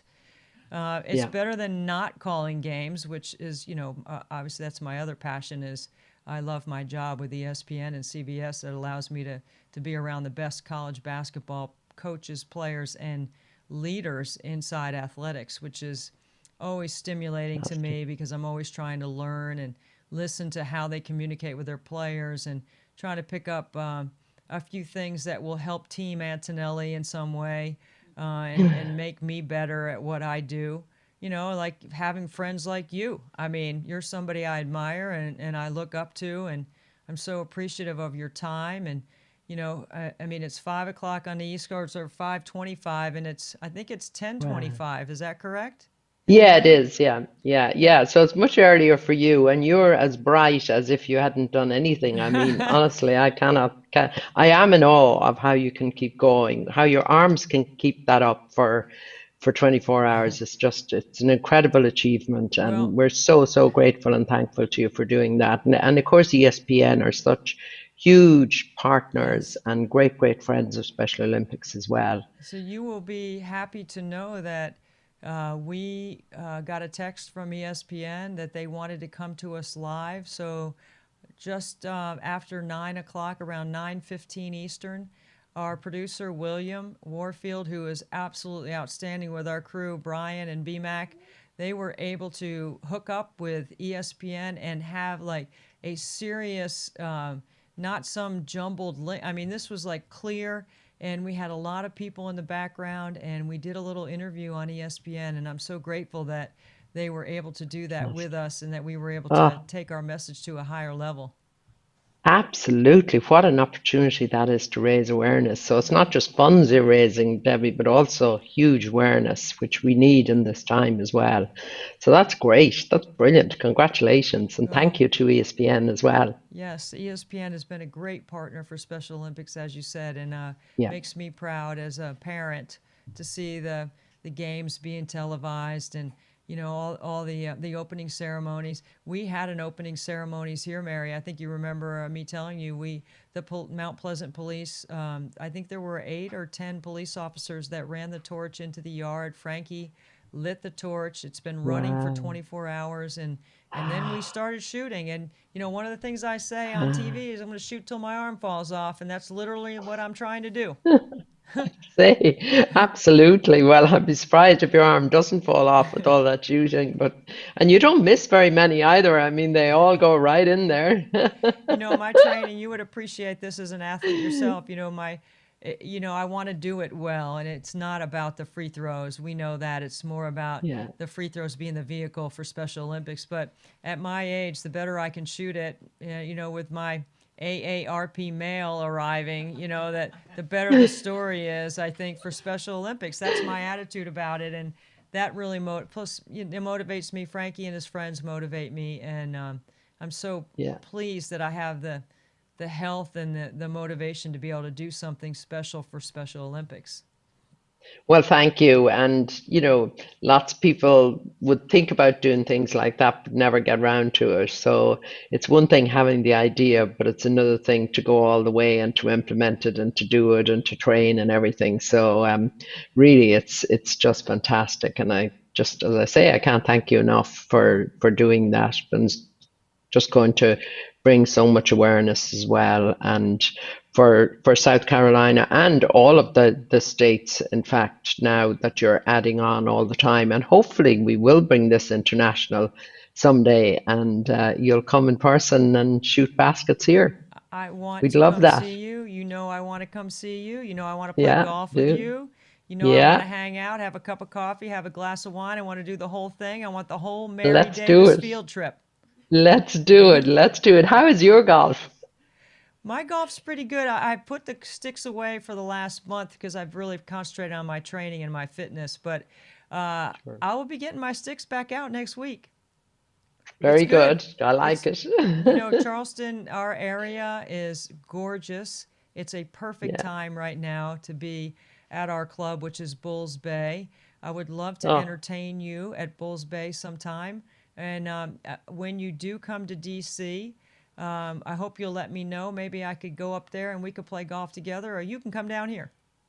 Yeah, absolutely. We'd make that a date for sure. When I'm back, I will be in touch for sure, Debbie. And yeah, either place we can go. There's lots of good golf courses around, public courses. I'm not a member of any course, but there's lots of nice public courses around DC that we could certainly play on. Or Oh, yeah. Charleston is always very attractive place to go to as well, of course. So yeah, either way, we'll definitely meet up in person after Well- having these virtual conversations. I can't wait, Mary, to the chance to spend some time with you. I really admire and respect what you do. I think you're an incredible leader. Our organization, Special Olympics, is so fortunate to have you. And I want to thank you again for, on a Sunday morning in Ireland, taking time, 5:30 on the East Coast, to be here with us. 24 hours of nothing but net wouldn't be the same without getting you in this 5 a.m. time slot. Well, it's a pleasure to be here, and I was so happy when I got the email. And all I could think of initially was, it's not a year since I spoke to Debbie, is it? It just seemed, it only seemed like a week ago, and here we are again a year later. So I was thrilled to get the email, delighted to talk to you, of course, and to catch up, and look forward to seeing you in person for certain. And congratulations again, and to all of the people who helped, because I know it's always a team effort, although you've Yes. got to do the hard work. It's a team effort. Somebody has to throw the basket back or the ball back to you. And, I see them all working away and lots of people in the background. And just to say thank you to all of them and all those states, and Barry Coates in South Carolina and his Yes. team just do a phenomenal job. So I want to thank them also. I will tell them. Barry might be watching right now, and he is a tremendous leader in South Carolina. We're so lucky to have Barry and his Yeah. team. And that would be my husband, Frank, passing to me in the middle of the Oh, night. okay. So Frank has been an excellent passer. My percentage is really good when he passes, but because of the noise ordinance in Mount Pleasant, we turn the dish off. Dr. Dish, as anybody who donates wins a Dr. Dish, is qualified to win a Dr. Dish. And then we have a trip to Disney as well. So we've got Oh, a wow. couple of incentives for people to give besides the goodness of their heart. And yes, I will make sure Frank knows that you gave him a shout out. Oh, please do. Yeah, yeah, for sure. He's doing a great job there. That's not an easy thing to do either, because you just get those balls in the basket so fast, and then it's the next one. So it's a fast turnaround.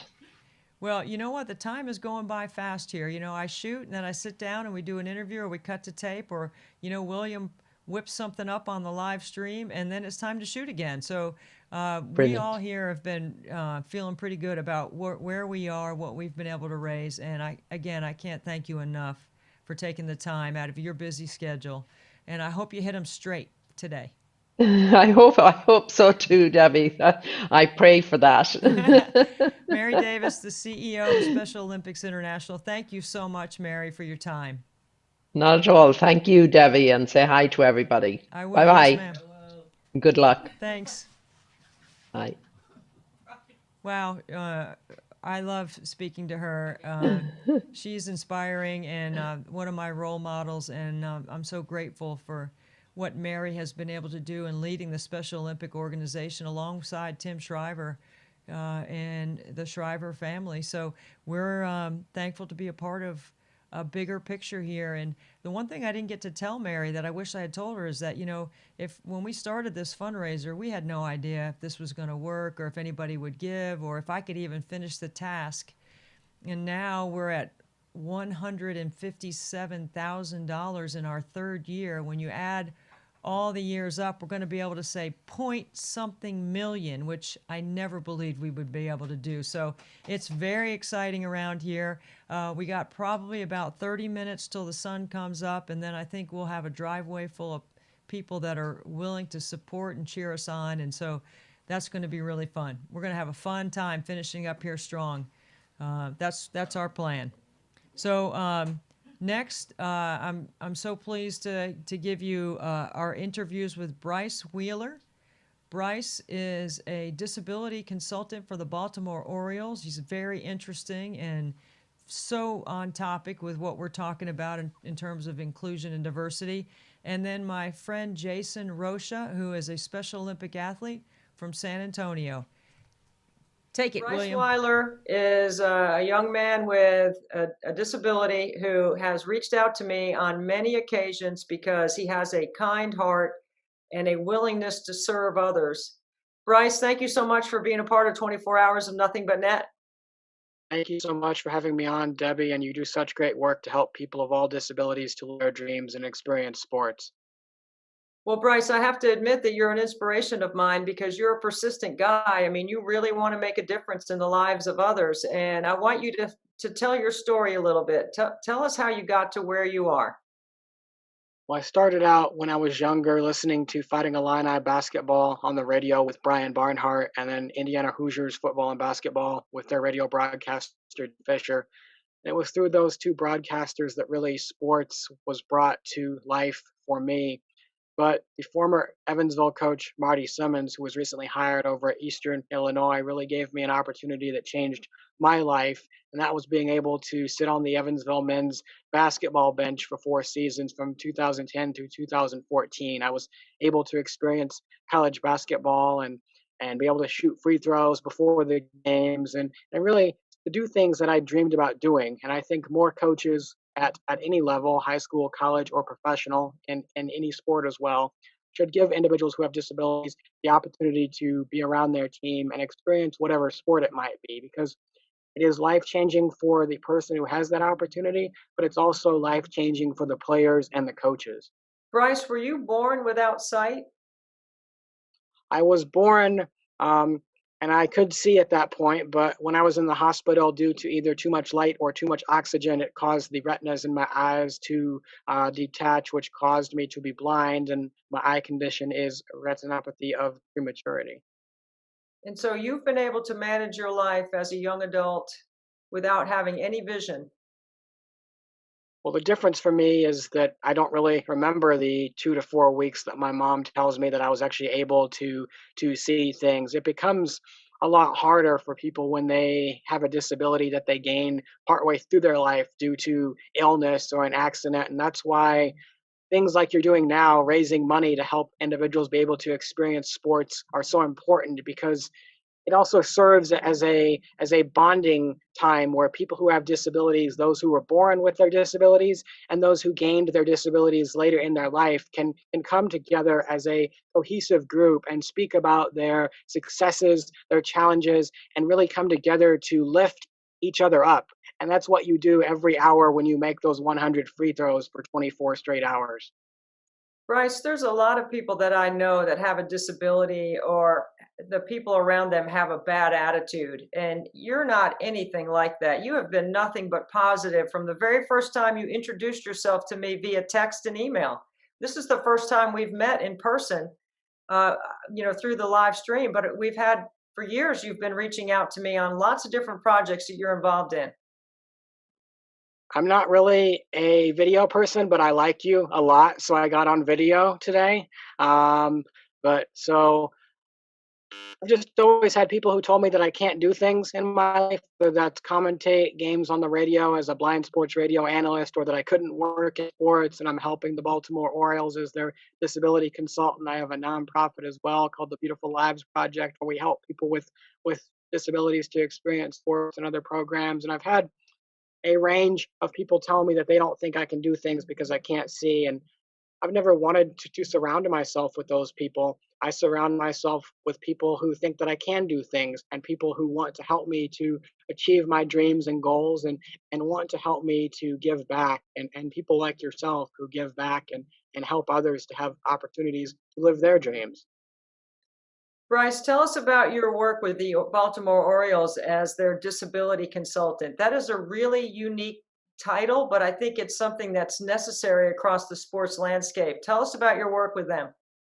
I've been working with the Orioles as their disability consultant since 2016. I have helped the Orioles to ensure their website is accessible for people of all disabilities. We've been making social media more accessible. I've also helped the Orioles to become the first team in sports to wear Braille on their jerseys to honor people who are blind and to show the importance of people who are blind learning how to read Braille. That happened during a 2018 game against the Toronto Blue Jays, where the Orioles were the first team in sports to wear Braille on their jerseys to really show how important it is for people who are blind to read Braille.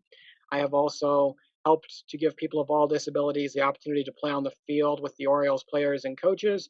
And I've also done specialized staff training so that the Orioles staff can accommodate and assist people of all disabilities. And we always have new and interesting programs yet to come. So wait and see what we have next. Bryce, how come more professional franchises don't have someone like you assisting them with all the things you just listed? Some professional teams or universities and colleges do have individuals who assist them with these types of programs. But the problem comes in is that leagues, whether that be college conferences or leagues such as the NBA, WNBA, Major League Baseball, they don't stand for really what teams have to do for fans of all abilities. So you see teams fluctuate. Some teams do everything for all disabilities, which is what I try to do when I do things with Baltimore. Other teams will do things for 3 to 4 disabilities. It's became popular recently to accommodate people who have sensory issues, autism, learning disabilities, things like that. And those teams tend to leave out other disabilities, such as people who might be blind, those who are deaf, those who are in wheelchairs.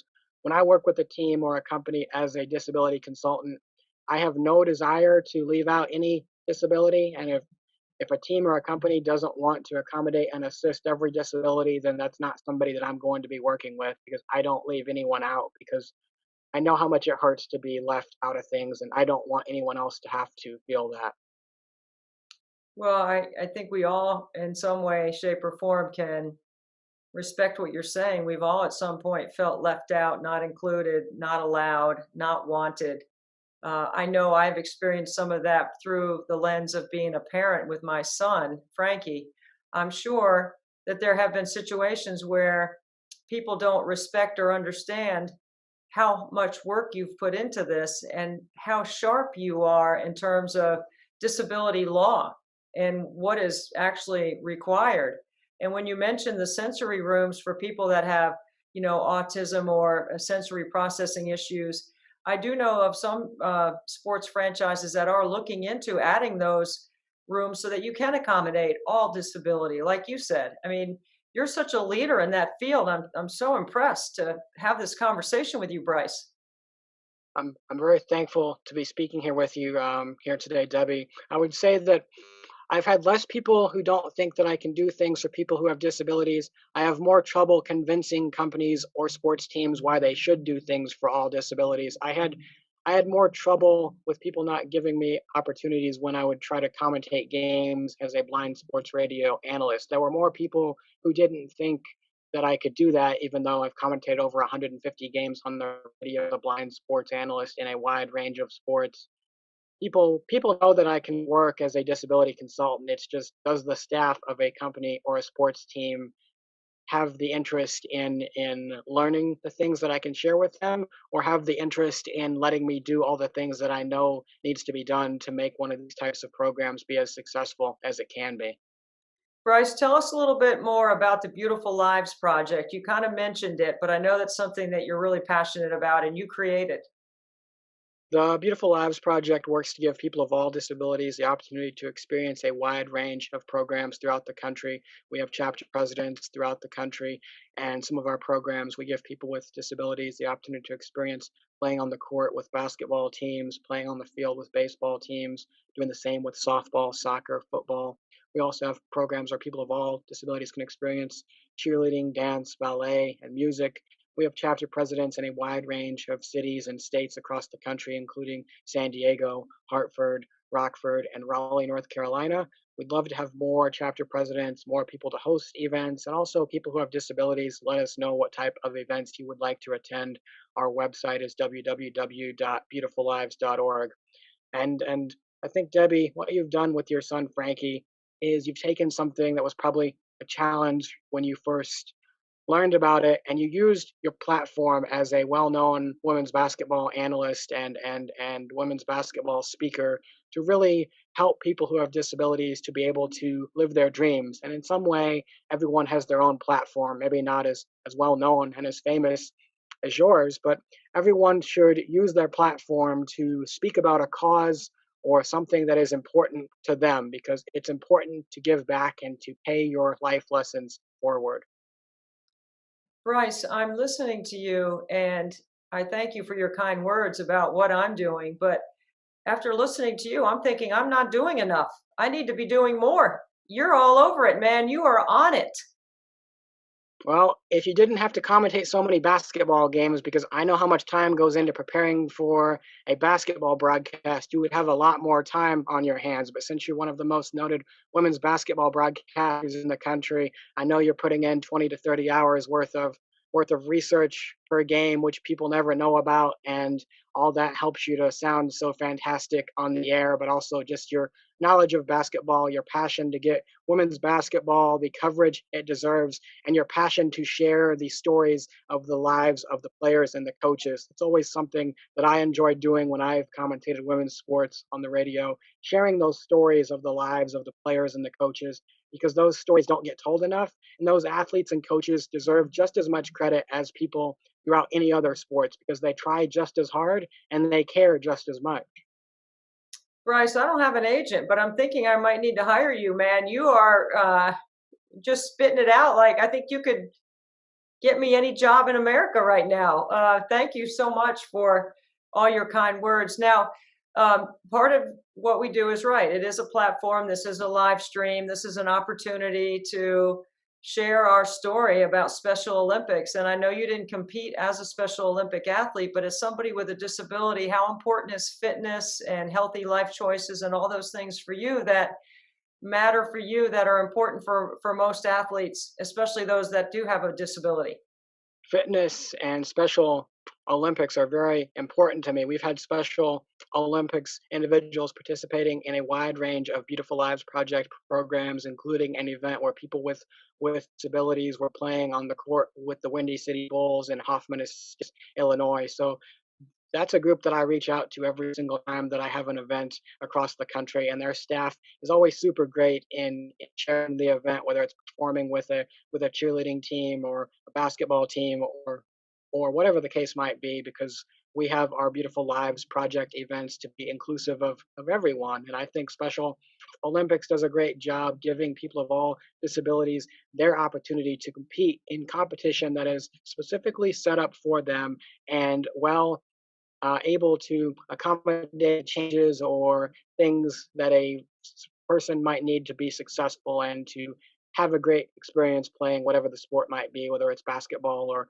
one of the other sports that Special Olympics does throughout their competitions. Bryce, if you were going to help me fundraise and you were going to be sending a message out to those people that are listening that know that if they gave me a penny for every free throw that I make, that's just $24. What would you say to them about why it's important for them to donate to Special Olympics and to this event and how they can help people? It's important to donate to what Debbie's doing and Special Olympics as well, because Debbie and the staff, all the state directors, all the individuals who attend their events and programs, they're all bonding together to create lifelong dreams and lifelong memories. Just as Marty Simmons gave me those lifelong memories and made my lifelong dream come true of being able to experience college basketball with giving me the opportunity to sit on the University of Evansville men's basketball bench for 4 seasons from 2010 through 2014. Every time someone goes to an event or does something with special special Olympics, they are able to live their dreams and to create lifelong friendships and bonds with the people who they come in contact with. You know, Coach Simmons would be really proud of you. I know Coach Simmons. I knew him when he was at Evansville, but I also knew him when he was sitting on Brad Brownell's bench the last couple of years at Clemson. He is a heck of a coach, and he's a great guy. That's a really good mentor you have, Bryce. How could somebody that's listening that wants to help us also get involved in helping you?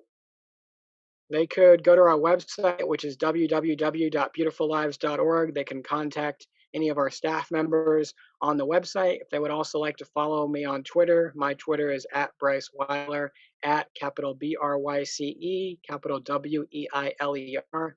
They could also connect with me on LinkedIn as well. And like I said, they can email any of our staff on the Beautiful Lives Project website, www.beautifullives.org. Bryce, you're the man. I can't thank you enough for taking the time out of your schedule and all the wonderful things that you're doing to help serve your own community and the greater community at large. Thank you so much for spending time with us on 24 Hours of Nothing But Net. Thank you so much, Debbie, for having me on. I appreciate it greatly.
6 a.m.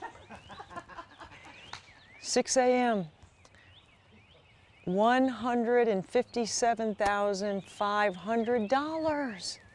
Okay, we're good. Shower.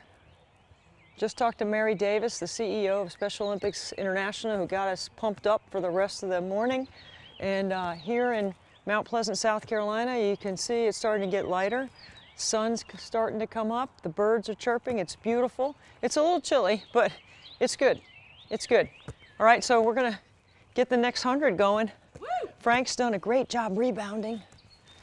Ready? Let me just step inside the.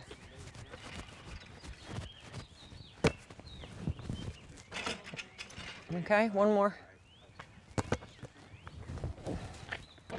Okay, let's give it a try, Frank. 1. 2.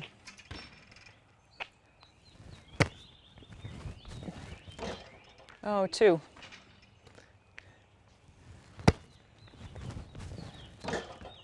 3.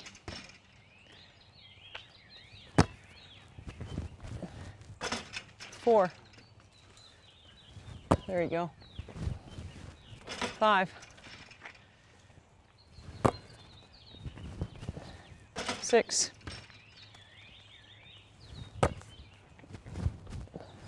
7.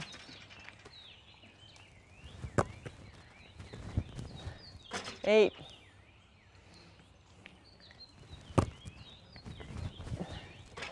9.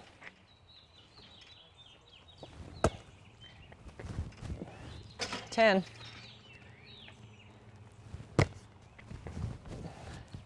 11.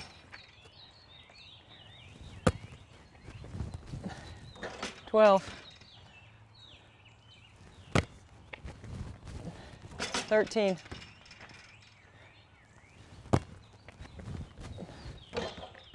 14.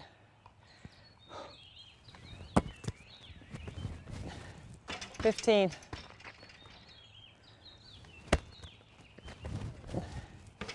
16.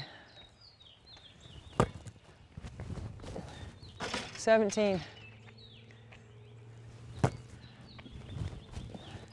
18.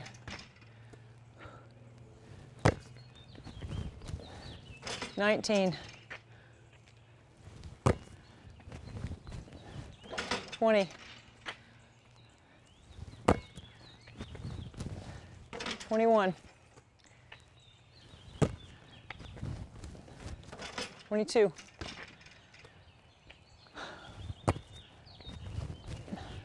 23. 24. 25. 26. 27. 28.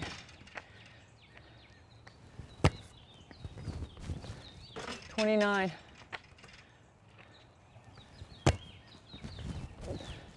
30.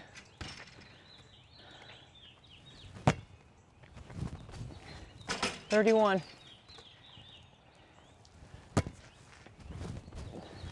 32.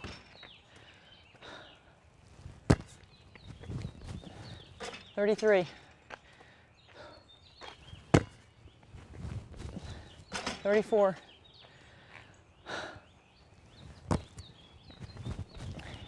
35.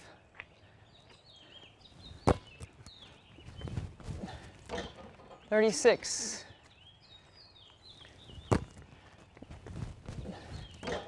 37.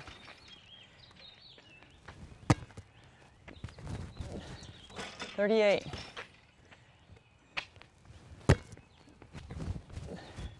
39.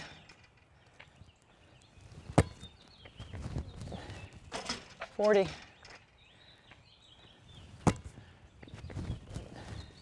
41. 42.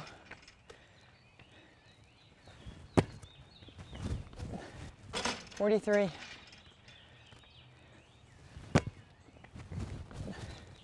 44,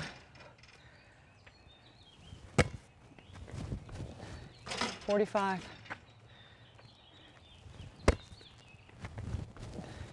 46,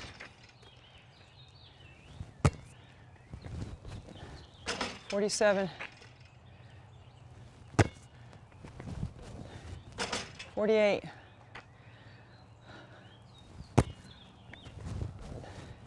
49,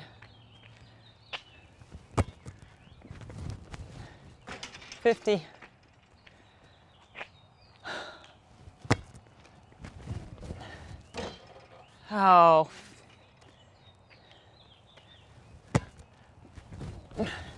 51,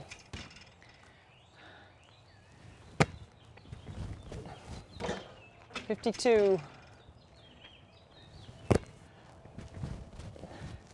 53,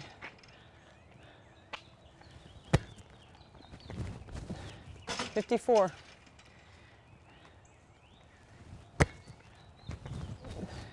55,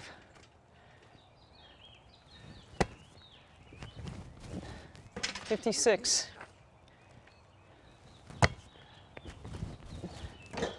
57, 58,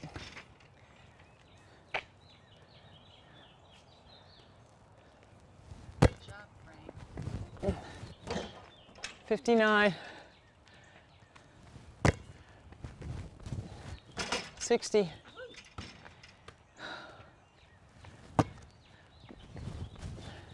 61, 62,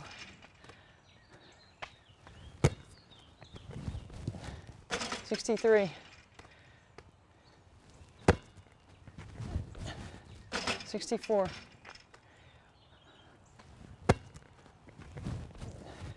65,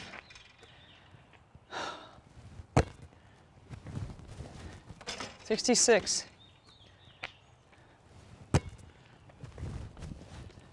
67,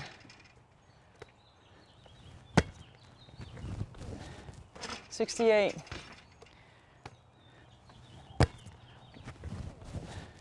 69,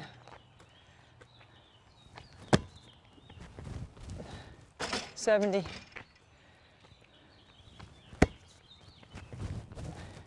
71, 72, 73, 74, 75, 76, 77, 78, 79,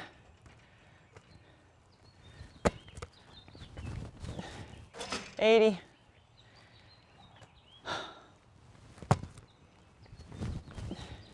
81,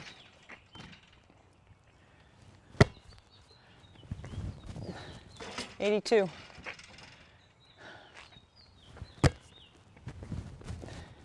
83,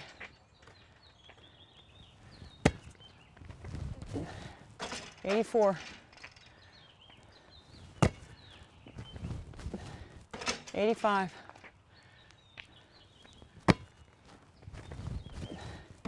86,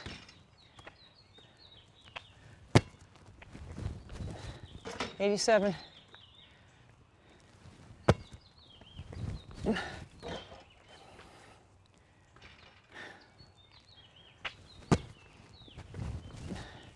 88,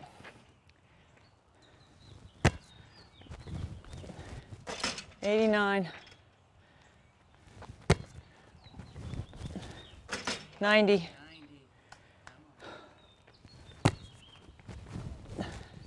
91,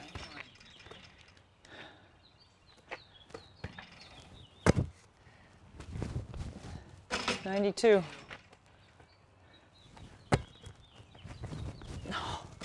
93. 94.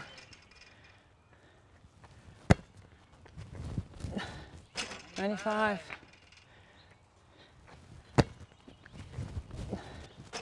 6.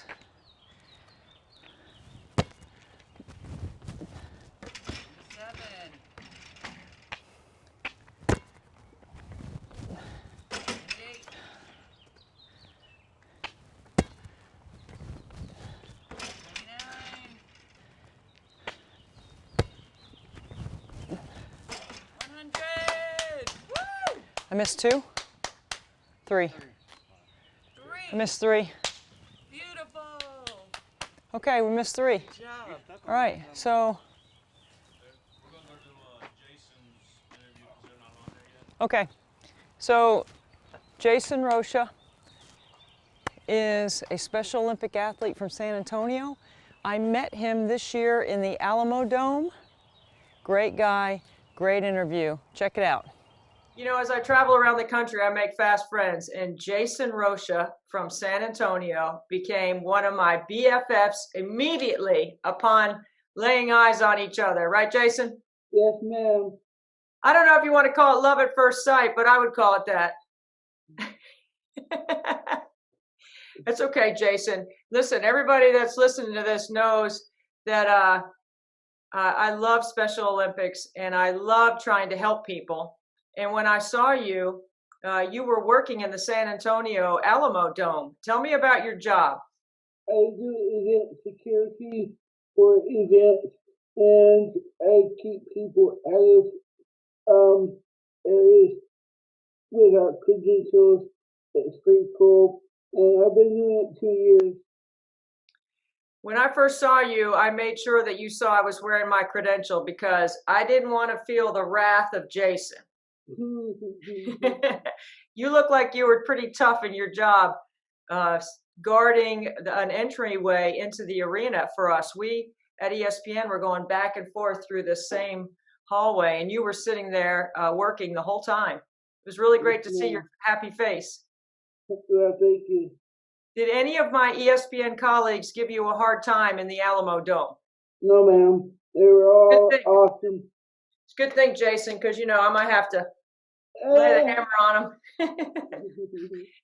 The Alamo Dome was the site of the women's Sweet 16 and all the way through the championship. So Jason worked the whole time we were there. He had one day off, and everyone was asking where you were. And I was like, hey, today's his day off. I know where he is because I asked him. Jason, tell us a little bit about your disability, and we're going to talk about Special Olympics. Okay, I have cerebral palsy that I was born with from birth, and I'm 36 years old. So, and they didn't expect me to live. So I'm lucky to be here, and I'm glad to be here. We are so glad that you could be here on the live stream with us. Jason, you're one of many people that are inspiring hundreds of thousands of people as they watch this live stream over the course of 24 hours. Tell us about your Special Olympic experience and what sports you participate in. My Special Olympic experience was in track and field, bowling, basketball, and swimming. I knew you were a big basketball fan. We were talking hoops the whole week, or well, it was about 2 weeks that we were in San Antonio. Yes, Who's your favorite basketball team? my favorite basketball team is the Lakers. Yes, you're a big LeBron guy? Yes. So if we went LeBron, Kobe, you would definitely have LeBron? Yes, ma'am. I give you a little love for LeBron, but I also like Kobe. Cool. You could respect that, right? Yes, ma'am. Yeah, cool. All right, so when you were competing in Special Olympics, how did that make you feel? It made me feel very good, and I felt just very very I felt like I was included in something. I was a part of something. Growing up, I know sometimes because of my son Frankie, it is hard to find friends. Did Yes, Special ma'am. Olympics help you find friends? Yes, ma'am. And do you Well- still keep up with some of those friends? Yes, ma'am. Tell me about some of your friends. My friends, I don't get to see them very often, but I keep in touch with them on Facebook. Some of them have different disabilities, and I feel like I can relate to them. So that's why I feel happy to have them. Special Olympics helped you have a competitive spirit, helped you think about staying healthy. What are some of the other things that Special Olympics helped you with? My confidence, my self-confidence, because when I was competing, I felt like I could do anything. Jason, you made me feel so confident in San Antonio when I was doing my job, because every time I walked by you, and it was a lot of us having some banter back and forth, you were always smiling and you were always greeting everyone by their name. How are you so good at remembering names? That's one of my best abilities. I really don't know how I'm able to do that, but that's one of my top abilities. I can remember names, numbers, everything. Or not everything, but that's the top ability. I love it.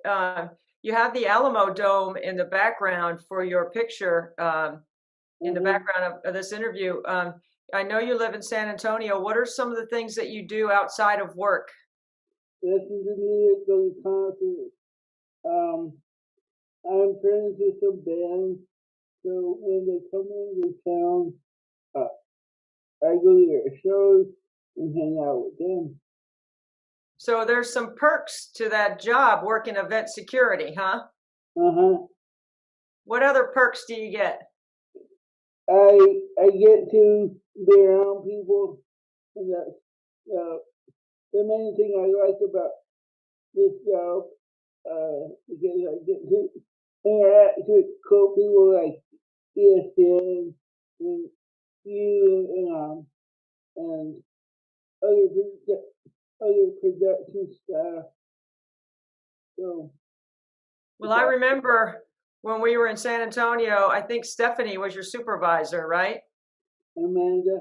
Oh, Amanda. Okay. So I'm sorry, I got that wrong. I thought Stephanie was, because I spoke to Amanda and I told her what a great job you were doing. And they were just raving about how hard you work and you're always on time and you come with a great attitude. Did you learn any of those things from competing in Special Olympics? Yes, ma'am. Yes, ma'am. I learned confidence. I learned how to interact with people, and I learned to do my best with everything I'm able to do.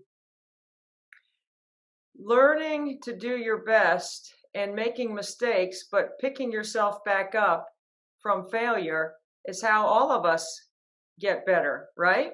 Yes, ma'am. And how do you feel about that with the way sports interacts with your life?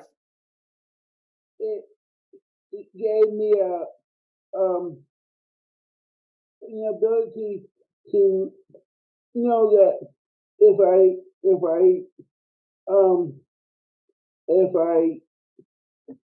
don't succeed, I can always try again and try to be the best that I can be. Jason, there's a lot of people that will see you, and at first they'll see you in a wheelchair and with cerebral palsy. But if they take the time to speak to you and find out something about you, that's not who you are. That just is a piece of who you are, but it doesn't define who you are. What would you want people to know about coming across someone that has a disability or a physical or an intellectual disability, what would you say to them about giving people like yourself and my son a chance? Okay, I would tell them to not judge, to get to know the person, because there's so much more to the person and their disability. I mean, like I get judged all the time, and I wish people would just take the time to get to know me, because my disability doesn't define me, and I hope people that meet me realize that. Amen, my friend. I am 100% with you on that. I always say there's only one cliche that I ever quote, and that is, don't judge a book by its cover. Yes, ma'am. Jason, for the people that are watching this, that are considering whether they should make a donation to Special Olympics to help fund training and programming and competition like what you participated in and like what my son Frankie participates in, and families like ours, right? What would you say to someone that was considering giving a donation? I would say, please go ahead and donate, because you're going to make a difference in so many people's lives. And Special Olympics really gave me a chance to persevere in my life and taught me confidence. And people with disabilities need those attributes to get to experience that in life. We have to learn those abilities or Jason, I can't thank you enough for taking time to be so welcoming in San Antonio and helping our experience with the Women's Sweet 16 be so successful, and then you taking time from your schedule to be able to help us raise some money for Special Olympics. Thank you so much. You're welcome. And I have to say, working with you guys was the best experience I could ask for. Jason, you're my guy. We started off talking about becoming fast friends, and that's literally what happened with you and me. And we will be lifelong friends. We will be. Thank you, ma'am. All right, Jason. Thank you so much. That's Jason Rocha from San Antonio, my friend who, with cerebral palsy, a Special Olympic athlete, has done a remarkable job holding down a full-time job and using Special Olympics to help him better his life. Thanks so much, Jason. You're welcome. Thank you.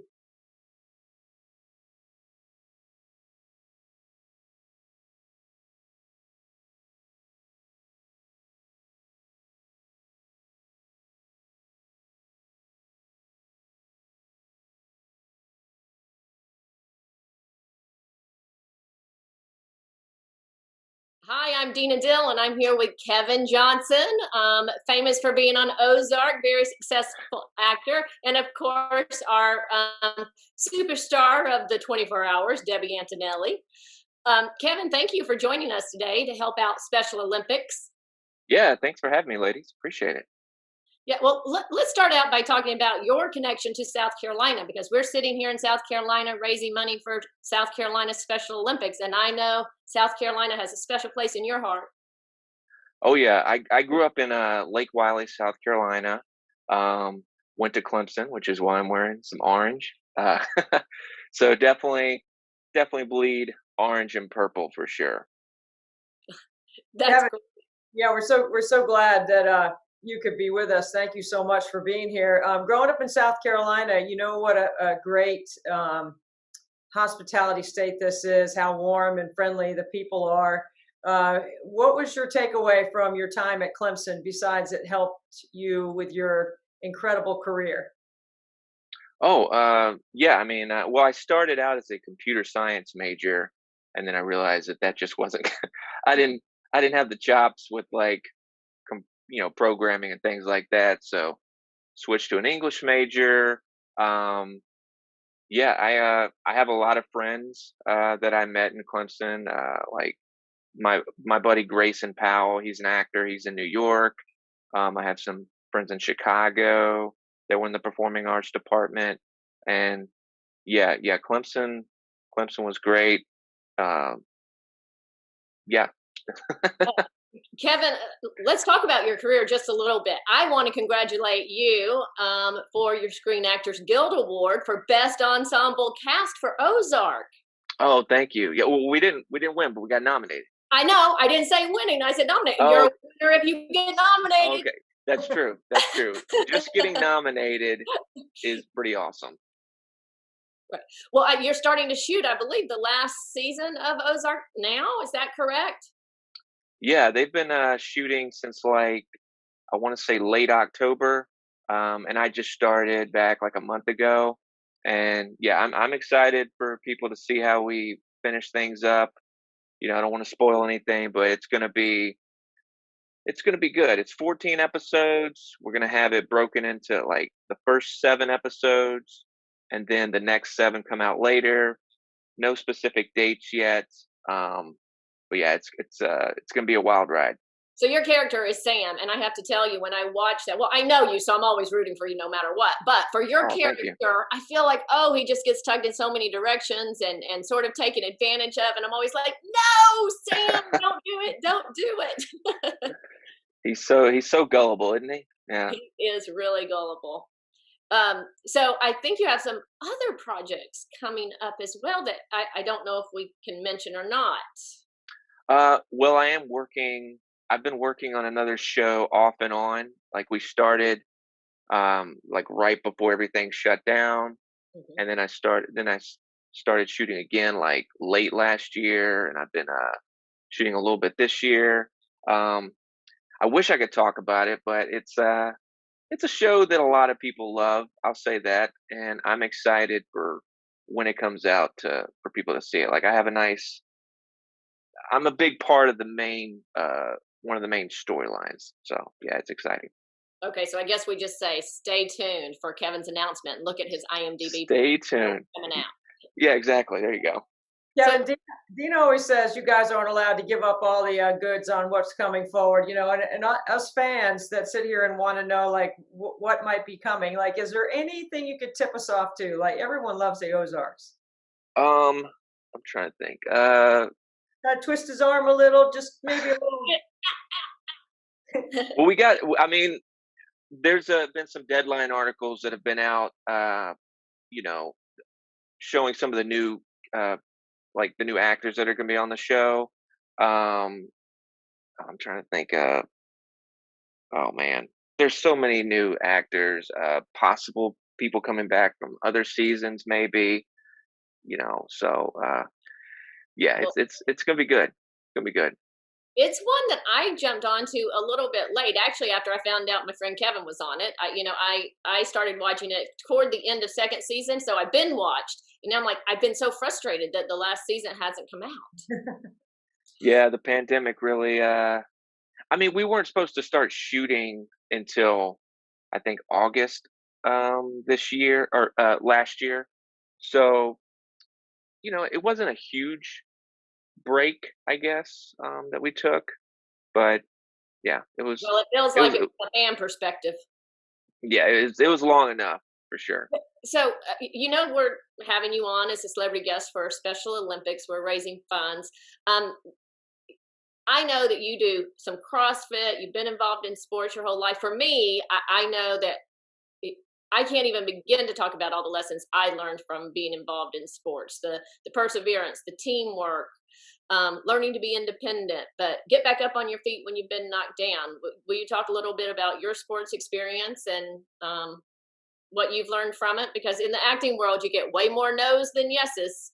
Yeah. I think it definitely helped with that because if you're booking 3 out of 10 roles or even 1 out of like 20, then you're doing really good. But yeah, I played tennis in high school, so and you know, most of the time you're the only person on the other side of the court, so you gotta pump yourself up, which which was funny because I ended up talking to myself on the other side of the court, which when I got into class, like people would hear me talking to myself sometimes because I was so used to it.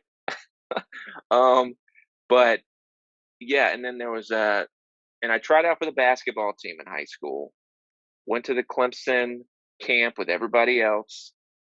Felt good. I wasn't the greatest at, I guess, dribbling, but I had a really good shot. Michael Jordan was my favorite player growing up. I know that's a shocker. Mine But too. yeah, so felt good. Then we had tryouts when school started, and I'm pretty sure I was the only one to get cut. Hmm. So, but you Oh, just I mean, like, so you just get used to rejection because that's just part of it, and you just get back up, and I think doing the whole CrossFit thing for the last 2.5 years probably is, definitely you just have to get back up because CrossFit's insane. Like the workouts are just nuts. Yeah, goal setting is important, right? I mean, you have to have a plan and you have to have some sort of vision about what you want to do. And sports can certainly help you achieve that, but also teach you how to deal with some failures because not everyone succeeds. I can't believe you could interview for 20 different jobs and get one, and that would be good. That's an interesting. that's phenomenal. He was actually making me feel bad. He's like, if you get 1 out of 10 jobs, I'm like, I feel like I'm relatively successful. I make my living at it, and it's tough. Yeah, I mean, I just started. Horrible getting percentages we have in acting, right? Horrible. I just started making my living, I guess. I mean, I was waiting tables, for a number of years while auditioning, but Ozark has definitely uh, helped me, be able to get rid of that job, at least for right now. You never know. There's always Ubering. I was Ubering. That was some good money, but just acting right now. So it's a blessing for sure. Not just acting, getting nominated for big time awards, acting too. I mean, let's be real. What an accomplishment that is too, Debbie. Thank you. That's amazing. So, Kevin, I want to take you back to Clemson for a second. My son Frankie's in the Clemson Life program, and the Clemson Life program's been around 12 years. I feel like you're young enough to know what that is as a Clemson grad. It's a program for students with intellectual disability. And so he has Down syndrome. He's a full-time college student, and he experiences everything on campus like every other student. It's a pretty phenomenal program. And the Clemson Life program does benefit from this fundraiser. We took him to an Atlanta Hawks game a couple of years ago, and we'll continue to do that with the program. But I just want to ask you about Clemson because to me, Clemson's such a unique place. And I know there's a lot of South Carolina fans that are listening, but there's fans all across the country that are listening to you. Tell us what your favorite memories are or where your favorite spots were on campus that all the Clemson students that are listening can know that, hey, Kevin Johnson used to hang out here. Oh, the SO Club was, they had these really good, like, I mean, I think they still do, like these fried pickles. Oh man, Dill those are great. pickles, fried dill pickles. Yeah, I think if I remember correctly, it wasn't just like the slices. I think it was like a spear. Was it spear? Is that what they call them? Yeah, Like, I've only had cold beer over there, Kevin, so I don't know. yeah. Lots of beer. Yeah. Oh man, where's some other? I graduated in 2007, so it's been so long. I was always at the library. That place is gigantic. You could just get lost like down in the basement and study, and nobody can hear you. That was crazy. What about the theater? You sort of launched Oh, your yeah. acting career from Clemson, didn't you? Yeah, the Brooks Center for sure. Yeah, most of my friends, like I said, came from the performing arts department. Even though I wasn't in the performing arts department, like I didn't major in it, I felt like I was part of it because, I'd park my car outside there, so I'd come through the Brooks Center and, sit on, like, we had these carpeted stairs, where people would sit and wait for their class or whatever. And I would usually just kind of hang there until, my first class started. So that was definitely my home away from home. Definitely after the first semester, because I got into acting, I think, after my first semester at college, and then it was like the Brooks Center most of the time. Yeah. I've never been on Clemson's campus, Debbie. Really? Is that weird? That's feel kind of like, funny. yeah. You haven't been to a football game or? Yeah. So Ooh. Kevin and Debbie, what should be my first visit to the Clemson campus? Should it be a football game or should it be something Football. else? Football. Yeah. Yeah. It's the what do they say? The most exciting 25 seconds in college football, running down the hill. Oh man. I used to sit on that hill because I think you could get tickets. You know, you had to get there kind of early, and it depended on if you were a freshman, sophomore, when you got, you know, the tickets. But I love sitting on the hill and watching them like run down the hill. Like it's just, it was awesome. And we weren't that great when I was there. I mean, we were decent, but we're not like a powerhouse like we are now. I would love to, you know, like maybe go back in time or something. If we were a powerhouse back then, that would be incredible. It's a lot of fun to go to those games right now. And Coach Sweeney, we interviewed him earlier, and he's sweet us for Special Olympics. So your ties to South Carolina, your time spent at Clemson, and your willingness to come on here with Dina and me and spend some time with us, we really, really appreciate it. Yeah. Well, thank you for having me. Thank you, Kevin, and I am rooting for Sam to take over Ozark and start pulling the strings instead of having his strings pulled. Well, you never know. He might grow a backbone. We'll see. We'll see. I hope so. Can't wait, Kevin. Thank you so much. Thanks, ladies. And you know what? We're so fortunate to keep having one more celebrity after another, and this time we're joining back into the coaching world. And Coach Tim Floyd. Coach, I mean, there's so many different ways we could describe your long career in college basketball and in the NBA, but it's so wonderful to have you with us to be a part of this event. So thank you for joining us. Well, and thank you for including me. 24 hours of nothing but net, Coach. So, you know, I'm going to get out there in the driveway and I'm going to shoot till my arm falls off. You know, I'm just going to, you know, you got any good tips for me for you know, those late night free throws that I'm sure you've been a part of in the past? Well, you know, Debbie, I don't, but I just remember you as a player, and I don't think it's going to be an issue for you. I mean, they say that shooters can, you know, it's like riding a bicycle. You just wake up and just plug it back in again, and I'm sure you're going to do just fine. You know what, Coach, that muscle memory and that ability to self-correct, yes, I think I do have that. That motivation, that inspiration, that late night, dark, all you hear are crickets. I hope I'm hearing the swish of the net, or else it's going to be a long night. Could be a long night. Yeah, you know, my career did not go as well. I call myself the first 5-year redshirt in the history of Division I basketball. I got to go to Louisiana Tech because the athletic director knew my father, who had passed away, and he felt sorry for my mother and said, "Come on over to La Tech. And Alice, send him over here." And I got over there. They were on probation, and they soon discovered that I couldn't play. And I got in 2 games in 5 years. The 5th year, they said, "Look, we think your future's in coaching. We're going to make you a student assistant coach."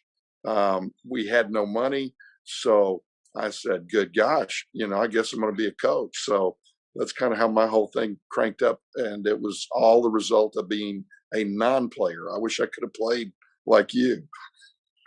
Hey, Coach, I want you to know that the first year Debbie did this, she shot 94%. I mean, wouldn't you want to recruit somebody shooting 94% from the free throw line? Unbelievable. You know, Steph Curry can't do that. You know, he really can't. The only problem with that was I never got to the free throw line as a player unless the other team got a technical. That was my thing. What was the issue? Were you just bombing away from outside? Yeah, I was just spacing. Coach said, "Get in the gap, drive in there." I'd go, "No, there's defense in there. I'm backing up. I don't want any contact. Don't give me any contact." I don't want anybody to bump me off my line. I'm never going to get to the rim. I might as well just stay out here. Oh yeah, yeah, yeah. Fun. What You you've know, done so I- many different things in sport, Coach. You know, you've coached at the highest level.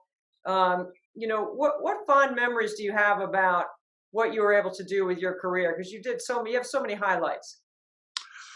you know, it was just all a journey, and you have to have a partner to go through those journeys with. There's a lot of coaches that don't get the opportunity, and my wife happened to be a person who said, "Come on, let's go."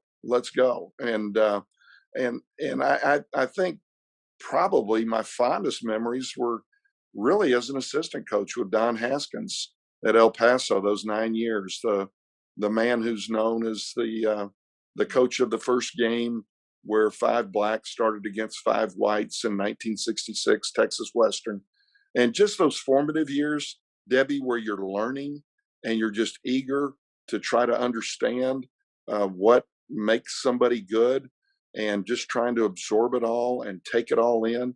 But those were fun years, and I know that there were, you know, other jobs that people might think may have been more fun, like coaching the Chicago Bulls. That was it was a great experience.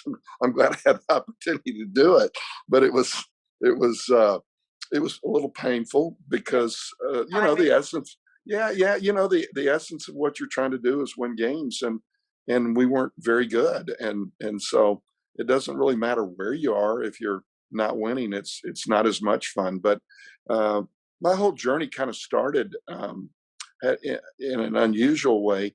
I was living in Hattiesburg, Mississippi, and the New Orleans Saints were training there in 1971, and I just walked over and said, "Hey, look, I'll work for free." And I ended up washing jocks and socks in their summer camps for 6 years, kind of knowing that I wanted to coach because I couldn't play, and then it just kind of led to going down to Vero Beach with them and Thibodeau, and being around all those pro players and asking them what the coaches were telling them, if they liked that, listen to the coaches talk to the team, and hearing the players gripe about it. And I'd keep these journals, and it just kind of became a love affair. And but you know, bouncing to these different places in the United States, meeting different people, having an opportunity to go in all these homes and intersect with all kinds of different family dynamics, trying to figure that out, and then you know, trying to win games and trying to keep a job. But coached so many great players, and had so many great bosses, and we were in a lot of big games other than Chicago. Chicago didn't go too good, but a lot of fun along the way.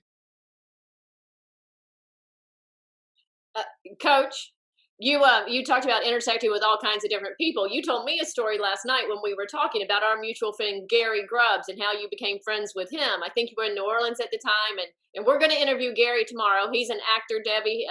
You'll recognize him. He's done a lot of movies. He was in Glory, the basketball movie.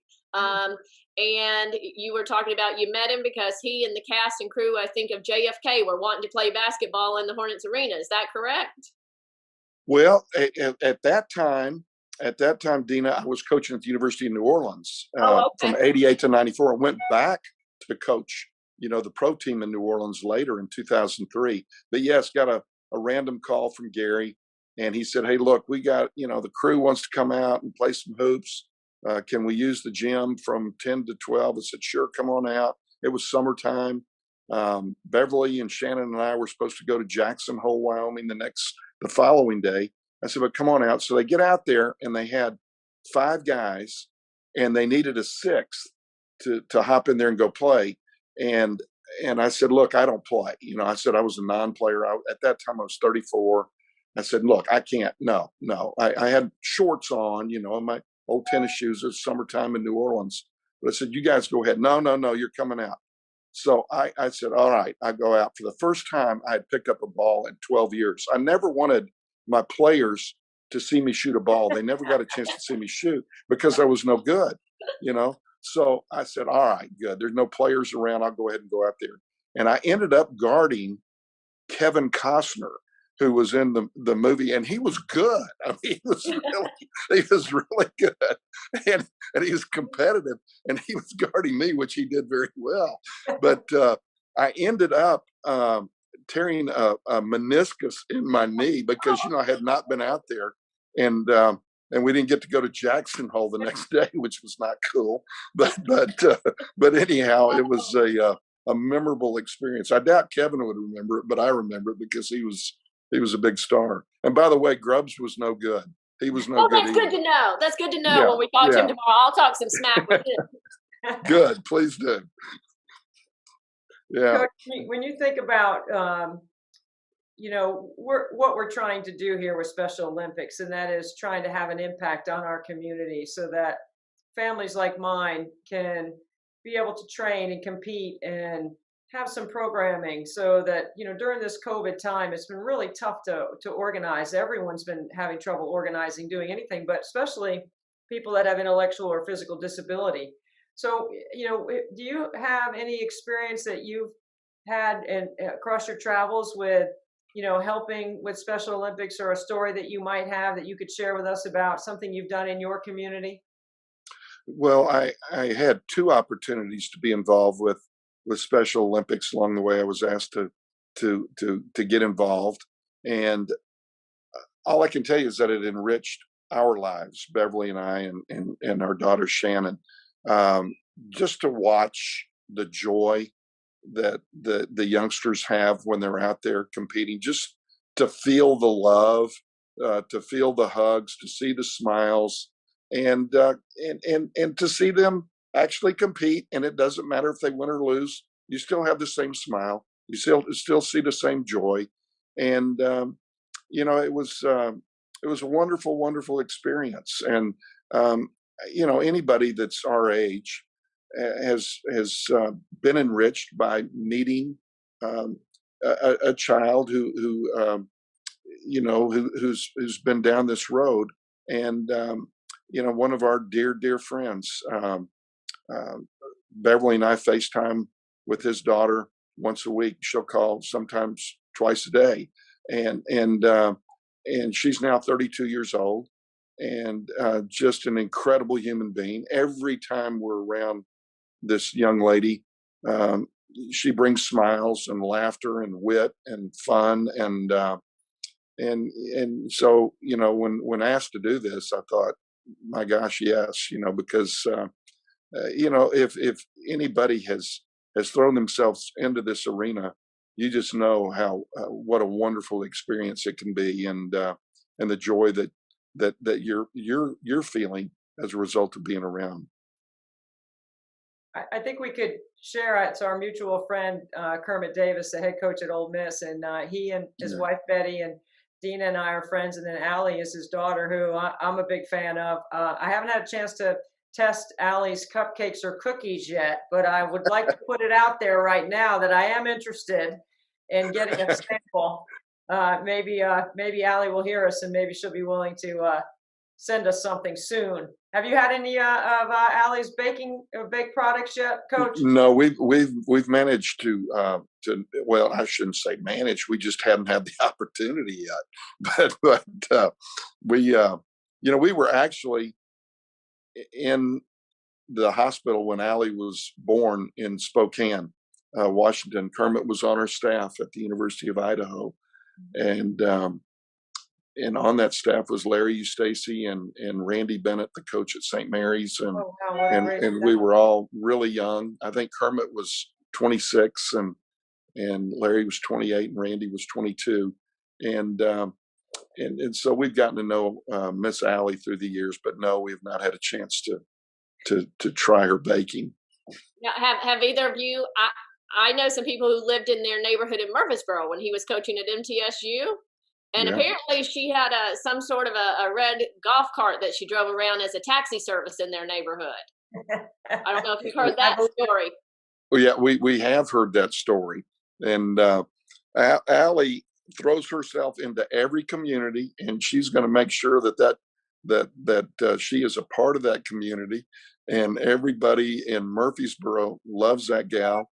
And we had a chance to watch a couple of home games there in Oxford pre-COVID, where Allie introduced the Rebs before the ball game, and she always gets a standing ovation and usually a win.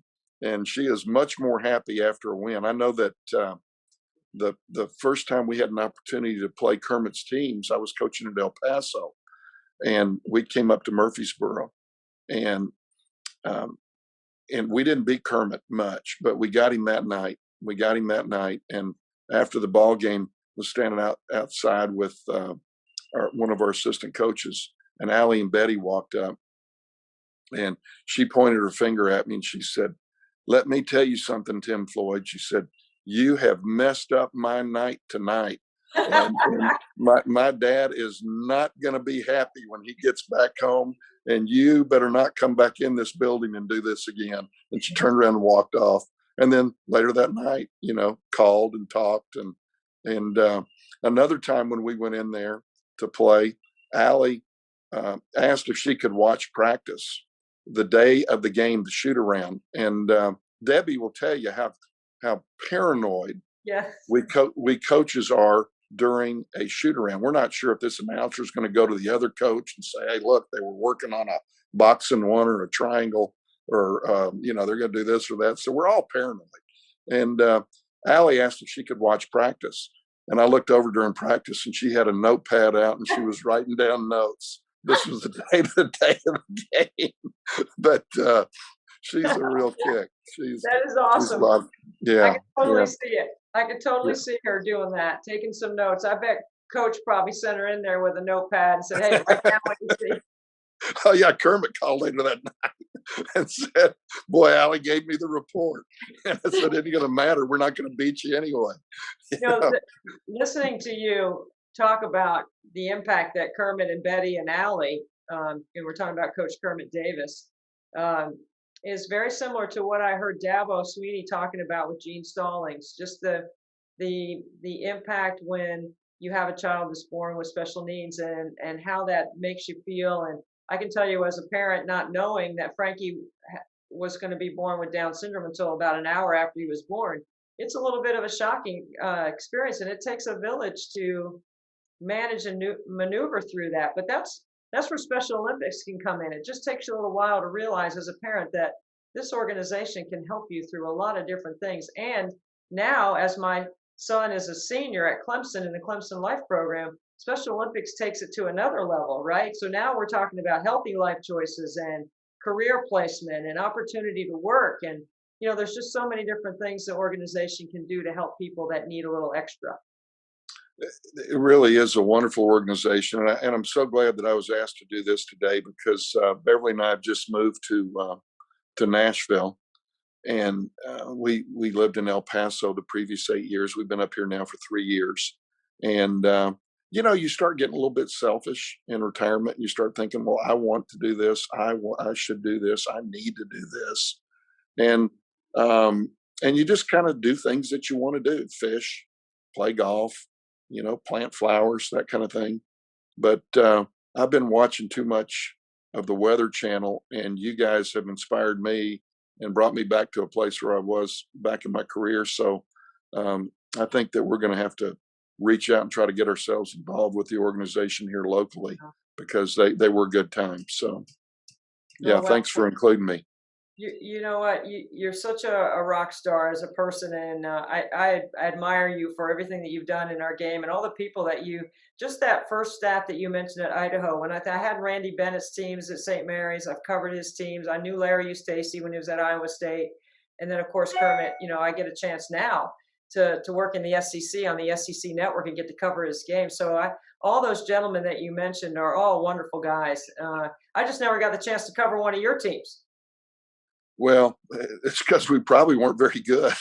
Those guys were all winning games. At the end, it got a little tough from time to time. But I wish we'd have had the opportunity. But Debbie, I've watched so many of your broadcasts and still try to stay involved in retirement and look at a lot of games and see what coaches are doing and watch people compete. And if I get in one of these arenas where you are, I'm going to come by and introduce myself and say hello.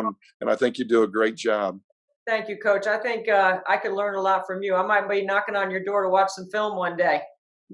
All right. Well, when you're in Nashville doing a Vandy game, I'm going to try to show up and come down and tap you on the shoulder. Okay. Love it. I would love it. Yes, sir. That would be awesome. Really Yeah. great. Thank you. And Dina, thank you. Yeah, I want to say thank you, and I just want to tell you, you have a lovely daughter and wife. Your daughter Shannon and I, she lived in LA for a short time while I was also living in LA. She and I were in an improv class together, and we connected at first over, we both had gone to Vanderbilt. I was there a few years before Shannon, but what a lovely daughter you have. And I just wanted to give Shannon a shout out because I haven't talked to her in a long time, but we stayed in touch. We used to eat dinners together. She and I hung out a lot in Los Angeles. So. Well, we had heard your name, Dina, and we're real proud of Shannon, and it's been great hanging out with her and her 3 children now here in the Nashville area. It's been great, and I'll tell her we did this and to look out for this, and I'm sure maybe you guys can reconnect because of this. So yes, yeah, we like each other's social media posts a lot, and once in a while we'll send messages, text messages. But yeah, I saw, and her husband went to Vandy, and I watched him play football there, and then afterwards as well. And so you just have a beautiful family all around. We do. We're so glad that we're having the opportunity now to hang out. And I don't understand how these coaches, these guys, Jim Boeheim at 74 and Mike Krzyzewski, and these guys are still doing this. I'm sitting here going, are you kidding me? Because there are some other things going on in life, but those guys love it. Everybody has a different, everybody's wired differently in terms of what they want to do. And those guys are doing great things for their kids and their communities and this and that. But this has been a fun gig for us here in Nashville with them. Well, Coach, thank you. We really appreciate your time, and hope you hit them straight on the golf course. All righty. Thank you. Y'all take care. Thank you. Bye-bye. See ya. All right, Bye-bye. we're back after Debbie has shot more free throws. Debbie shooting free throws for 24 hours. Now we're joined by my friend and amazing actor and great person, Brody Hutzler. Hey, thanks for the intro. Wow. Wait, I haven't even started the intro. Hold on, I'm getting to your bio right now. This is what you need to know, America. He was named by People magazine as one of the 50th hottest bachelors in the U.S., but he's married to one of my friends now, so back off. He's no longer a bachelor. I have to say that because I'm fiercely loyal to my friends. U.S. Weekly named him one of daytime's hottest hunks. He's been in daytime TV, Brody. You went for years, you were on several different soap operas, right? You started out, I think, on Guiding Light, Young and the Restless, and then ended on Days of Our Lives. Yeah, I did. So I've done 4 total probably, but I think I spent the most time on those 3. Yeah, for sure. Those 3. Yeah. And I was kind of giggling when I read your credits because we're friends, so you don't read your friends' bios, you just know them. But I'm sensing a theme. He was in the movie Legally Blonde, and where's this? Totally Blonde. Totally Blonde. A much lesser known variant of the blonde themed movie, which was so good. But you know who was in it? Michael Bublé. So that's why I can say that I was in it.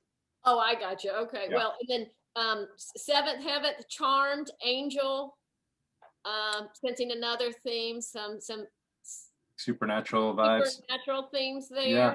And then some kids shows, Saved by the Bell, The New Class, and you won a humanitarian award for You had to do with like a day rape, as far as they go on a show like that. Hold on, my daughter's calling me. Oh. Hi, can you get Viv, please? Sorry, thanks. She needs some help in the bathroom, but I'll get someone else to handle that right now.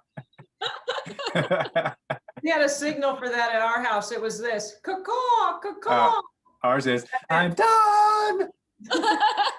It's a very good signal, by the way. Yeah.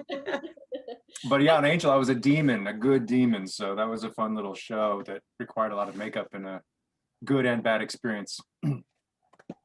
Let's hear. What was the good? Well, I'm just saying I had to wear a full prosthetic makeup and it took 3 hours to get it on and 2 hours to get it off. And then I was in it for 16, 20 hours a day. And it was pretty brutal, but the payoff was, I got to do a lot of conventions in Europe and things like that. So it was actually, and the experience itself was fun, but after a while I just tore up my face.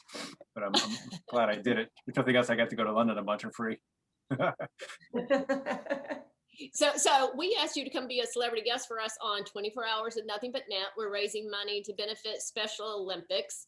And I'll let Debbie tell you a little bit about how we're accomplishing that. Yeah, well, Brody, we start at noon on a Saturday on May 15, and we make 100 free throws and every hour for 24 hours.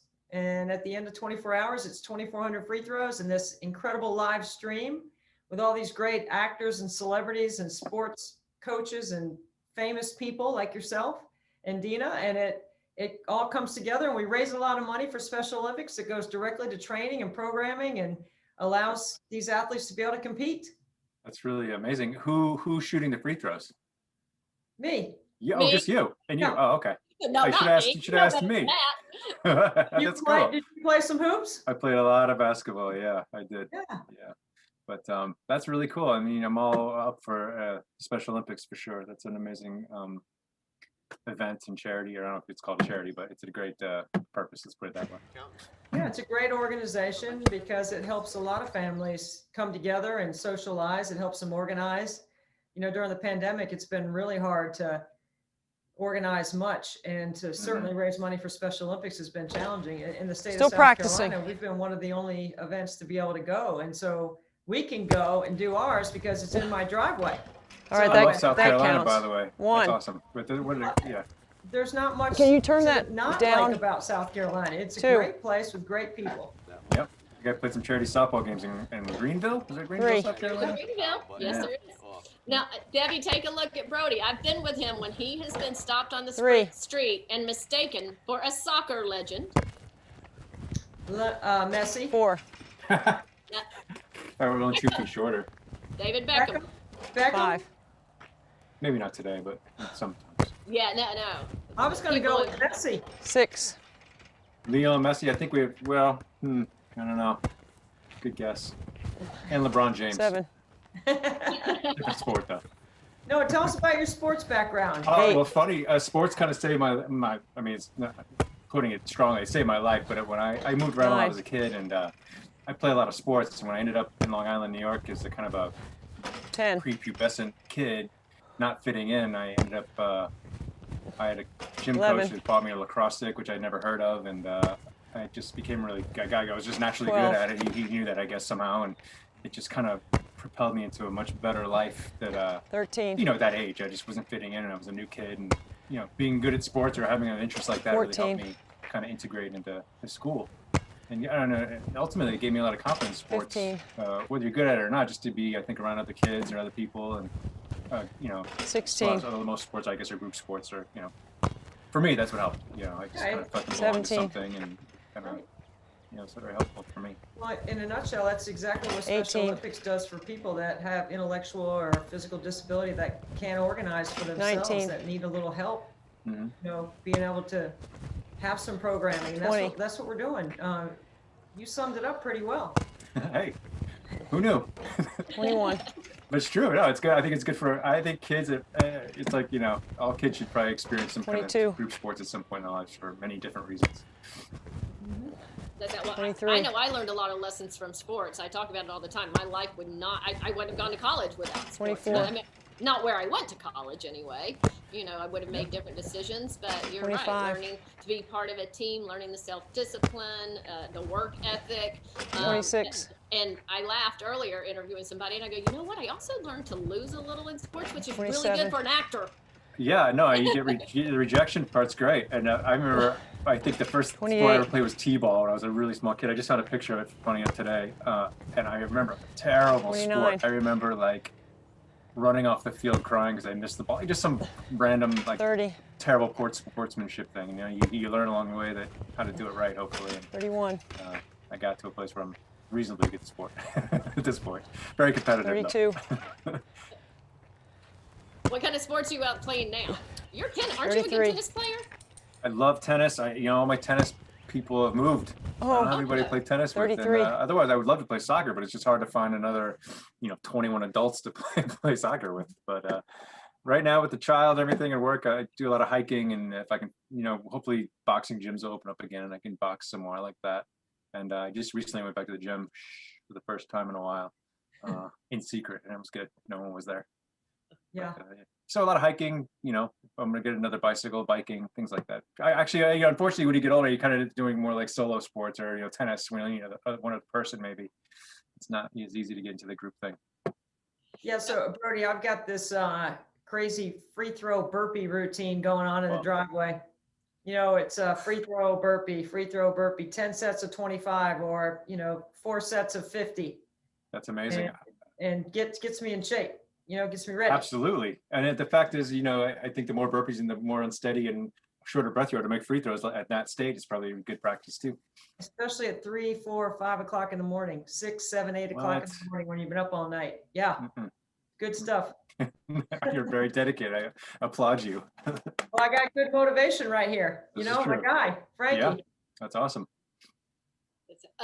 We talked to Coach Tim Floyd earlier today. He'd been an NBA coach and coached in college, and he was telling a story about getting a phone call when he was a coach. I think it was in New Orleans, saying that a bunch of cast and crew from JFK that was shooting there wanted to come play basketball, and so he got recruited into this game of people who were on location, and he had to play against Kevin Costner, who was an amazing basketball player. So I know you've been on sets and gone out, and weren't you in some of the leagues and sports? Yeah, I was gonna say I was in the NBA Entertainment League before it kind of became this huge thing, and guys play with Tobey Maguire and all these random Brian McKnight, you name it. And some of these guys are like shockingly good. I mean, I expected to dominate, and I was like, some of these guys can really ball. So it was fun. Yeah. Brody's tall and athletic and broad and strong, and so yeah, some of the other guys clearly. Tobey Maguire, a perfect example, 5'4". Yeah. He won a couple like playoff games, like literally. Like I remember it vividly. It was on the 3-point line. The ball was like shooting around on the ground. He just picked up, chucked it, it went in, and they won the game. And I just couldn't believe it. I'm like, that's Spider-Man for you. It's terrible. Brody, what's the difference for an actor preparing for daytime TV versus movies and, you know, shows at night? I think the biggest difference is the amount of material you have to learn in a shorter amount of time, and you get less time to make it work on set. So let's say you're working 5 days a week, you're getting 30, 40 pages every night to memorize new every day. And then you jump on set and then they're saying, oh, well, you know, we're going to cut half of this page and blend it into this page, and then you got to hit these 3 marks and go. And you know, you can do it. If you take more than about 3 takes, you're not going to last long on daytime TV. So it's a lot of quick memorization, get it in your head. Hopefully you can perform it reasonably well and then shoot on to the next scene. And so that for me was the biggest, when I go do a film or a nighttime show, you know, they're like, they're one take wonder. I said, yeah, because I'm still used to learning everything so much at one time, to have all the time, you know, relatively speaking, to just do a couple pages a day and have the time to learn where your spots are and rehearse. And yeah, so I guess it's amount of material in a limited amount of time. You played so many different characters on daytime TV. Like, do you have a favorite one, or is there one that was the most interesting that you've or one you liked more than you didn't like? Yeah, I mean, I think the last one I played on Days of Our Lives was a guy named Patrick Lockhart. He was fun because he was kind of you know, a criminal with a heart of gold. He was like very MacGyver. James Bond meets, you know, the guy next door. Pretty much they threw everything at this character, and from like flying airplanes and killing sharks with his bare hands to delivering babies in caves, and you know, you name it. It was pretty funny, but fun to do. Pretty amazing. I think it's amazing what you guys do. Thanks. Yeah, it was a good time, and you know, I would do it again. Have we worked together on any projects, Brody? I think we just are friends of friends who've all worked together, but I don't know that we ever have been on anything together. I think, unless we did a little Renee project, sort of somehow, but I don't think so. I don't think so. I mean, I've worked on your you know, game shows and stuff, but I don't think we've done like anything together. Right. I don't think so either. This is it. We should fix that. Yeah. I was reading that you had been on the Ellen DeGeneres show and on Ryan Seacrest show, and now you get to be on the Debbie Antonelli Dina Dill show. I mean, like you're it moving doesn't up in get the much world. better. You're No. moving up in the world. I mean, I'll say you guys are both more engaging than Ellen DeGeneres was. So you got that going for you. Oh, snap! Okay, there we go. We can just advertise it that way. Brody gets to Ellen DeGeneres In the in 10 old minutes. days, I was on the Ricky Lake show, if you believe that. I mean, I've been Oh, on yeah. that long. Yeah. Mary Hart, I had me on Entertainment, whatever it was called back in the day, too. I was just impressed she had to learn how to say my name. That's all I remember about it. Out of all the film, we talked about your daytime TV characters. Let's talk about your movies. Like, what was your favorite character, favorite project you worked on? Oof. I mean, look, Legally Blonde was amazing, right? But it was like one of my first things. And funny enough, my name's like 10th in the credits, but they cut me out of the movie. So I had people always asking me, "Are you in the movie?" I said, "Well, technically, I guess I'm not. But if you look like in the beginning, you see me in the background somewhere." But we told this guy, and I told a joke to Reese Witherspoon's character, and just one of us had a problem pretending that we were speaking over a crowd. So I had a feeling we wouldn't make the film, but that was fun. It was ages ago. I have fun on every set, I guess. You know, I play a lot of nice guys that end up being villains, things like that, which I always find exciting and fun. Now, I do enjoy my job being an actor, but there are sets I have been on that have not been enjoyable. Like, you're like, oh, it's always fun. Like, not always. Sometimes there's too much stress and pressure, and sometimes cast and directors, like, sometimes it's explosive and icky. Yeah, it's hard sometimes because I'm pretty social. Like when I'm on a set, especially if I feel confident that I know my lines and everything, I'm pretty social and fun and want to joke around. But there's times places like that where you just kind of go in your room and just wait to be called because it's just too much going on, you know, and I don't want to get caught up in that. So. Well, our friend Luke Nesledge, who produces the Real Housewives franchise, he's going to come on with us tomorrow. And Debbie and I were laughing, saying we're going to ask him to put together a Real Housewives of 24 hours of nothing but net scene for us, like to figure out how we're going to cause tension, and I get to pull her hair. It's not possible, Dina. You're too nice. The two of you, I can tell. I don't want to compete with Dina. I like her too much. I'm not willing to arm wrestle her or any of that. You know, drag her out back. Well, I'm not willing to play basketball against Debbie. So I don't know how we're going to create our Real Housewives of nothing but net. Let's come up with a whole new real something.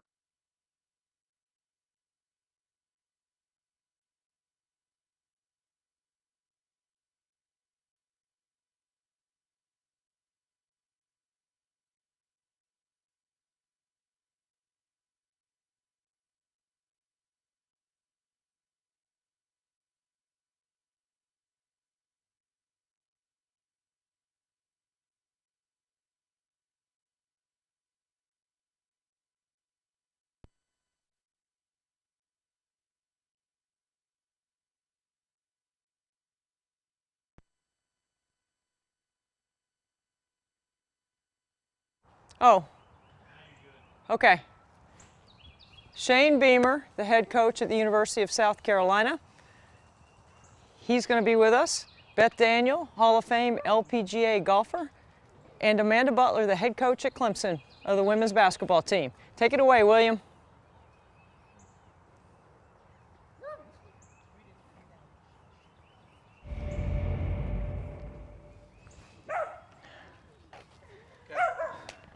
See you at 11. Thanks for coming over. Oh.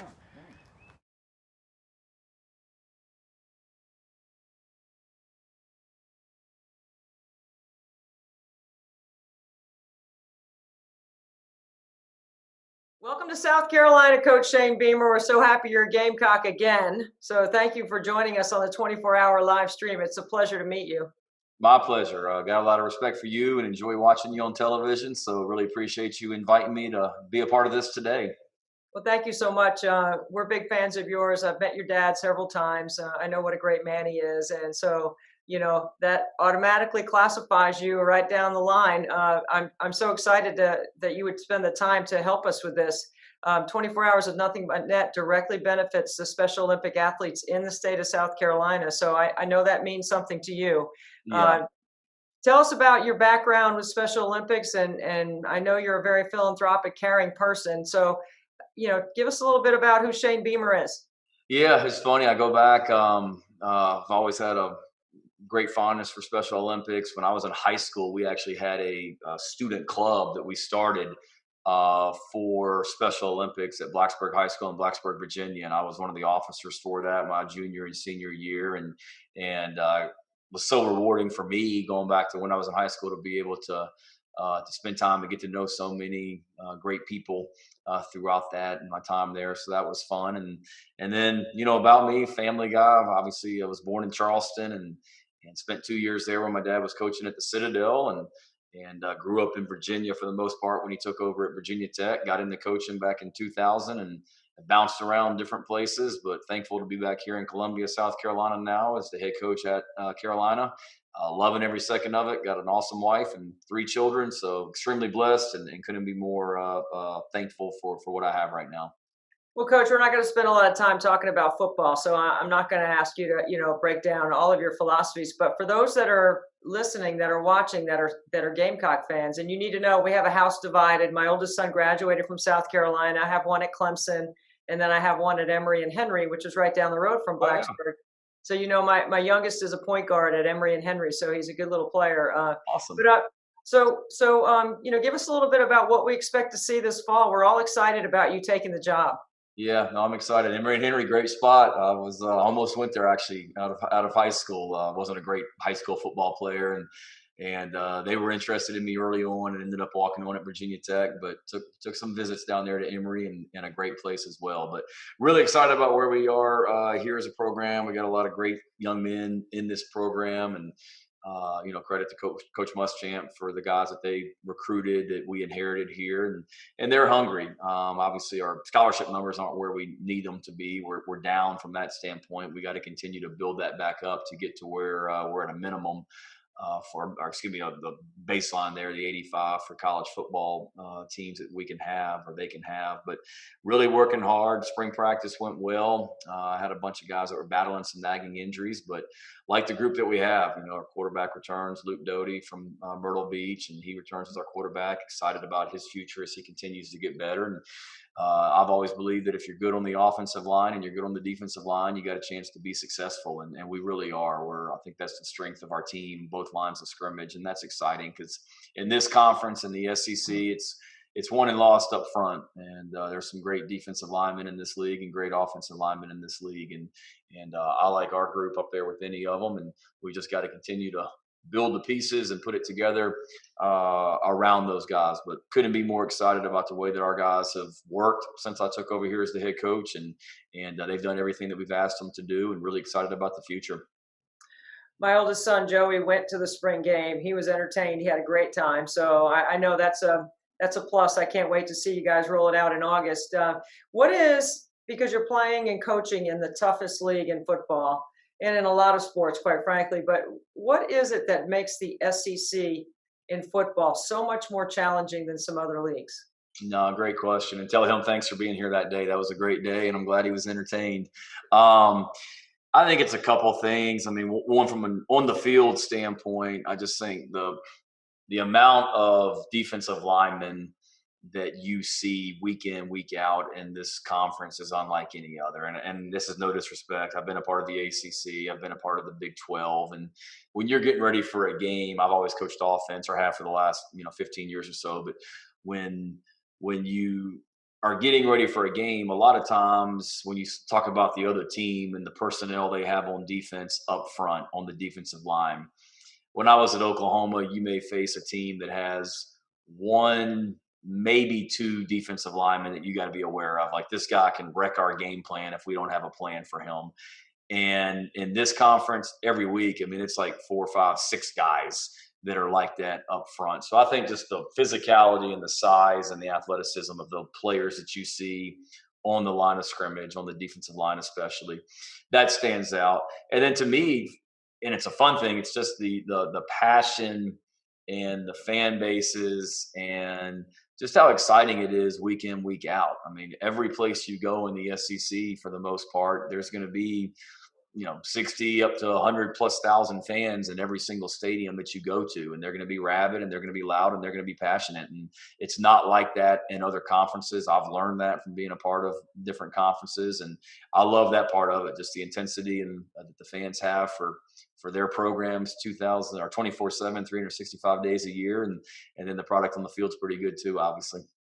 Well, from being at South Carolina before, how great the fan base is for the Gamecocks. And I remember even a long time ago, when they weren't having as much success as they'd like, they're still packing the place. I mean, Williams-Brice is just always jamming to me.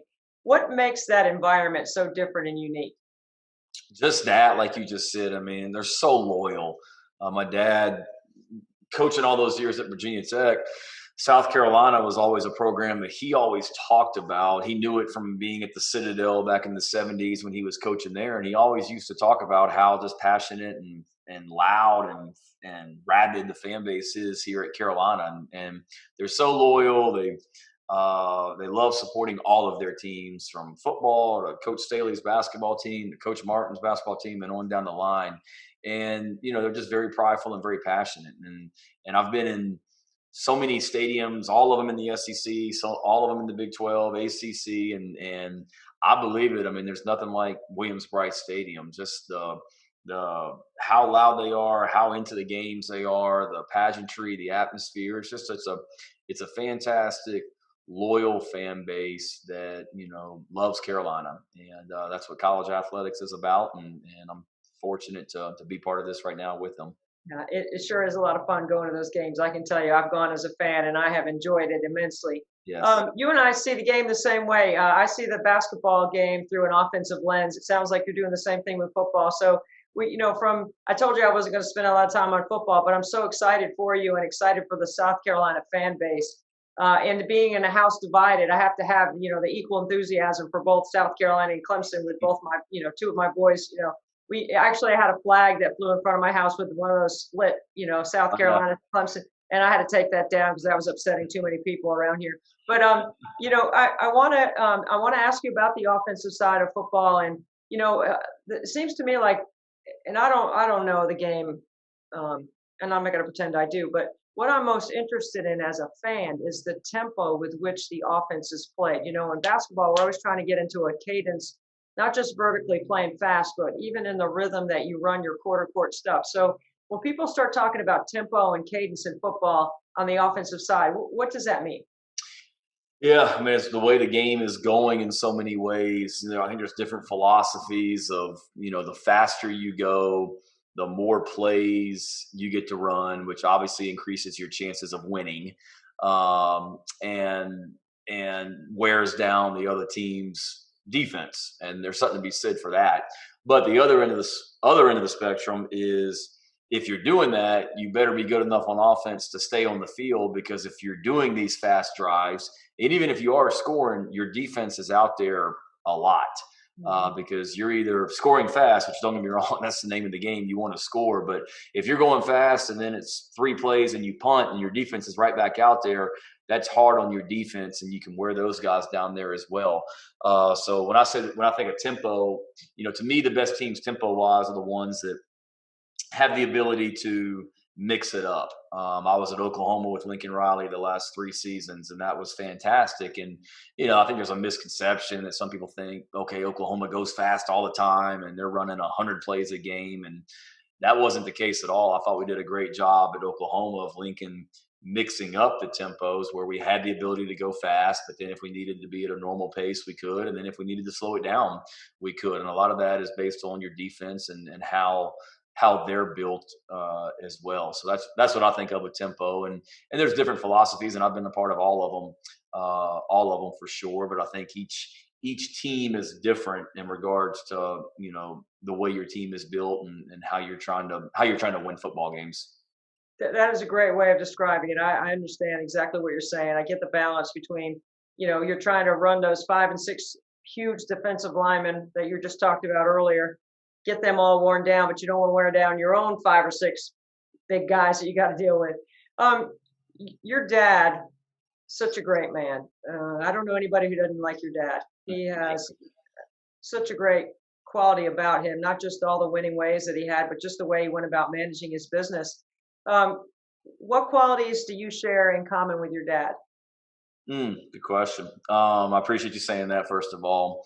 I would hope, I don't know if it is, I try to at least, one, just how he treats people. And he was, and I tell this story all the time, and it's true, like in 1992, that was his 6th season at Virginia Tech. Virginia Tech won 2 games that year. The year before, they won 5.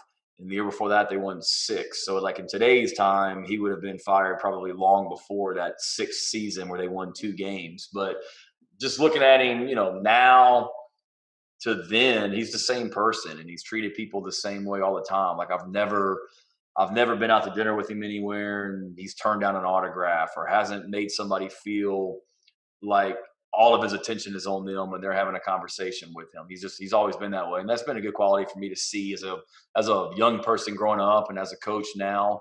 I would hope I've inherited that or taken that from him. And then I would think just the steadiness that he kind of lived with each day as a head football coach. That, being in athletics, there's a lot of highs and lows, and in college football you're judged on basically what you do 12 Saturdays a year.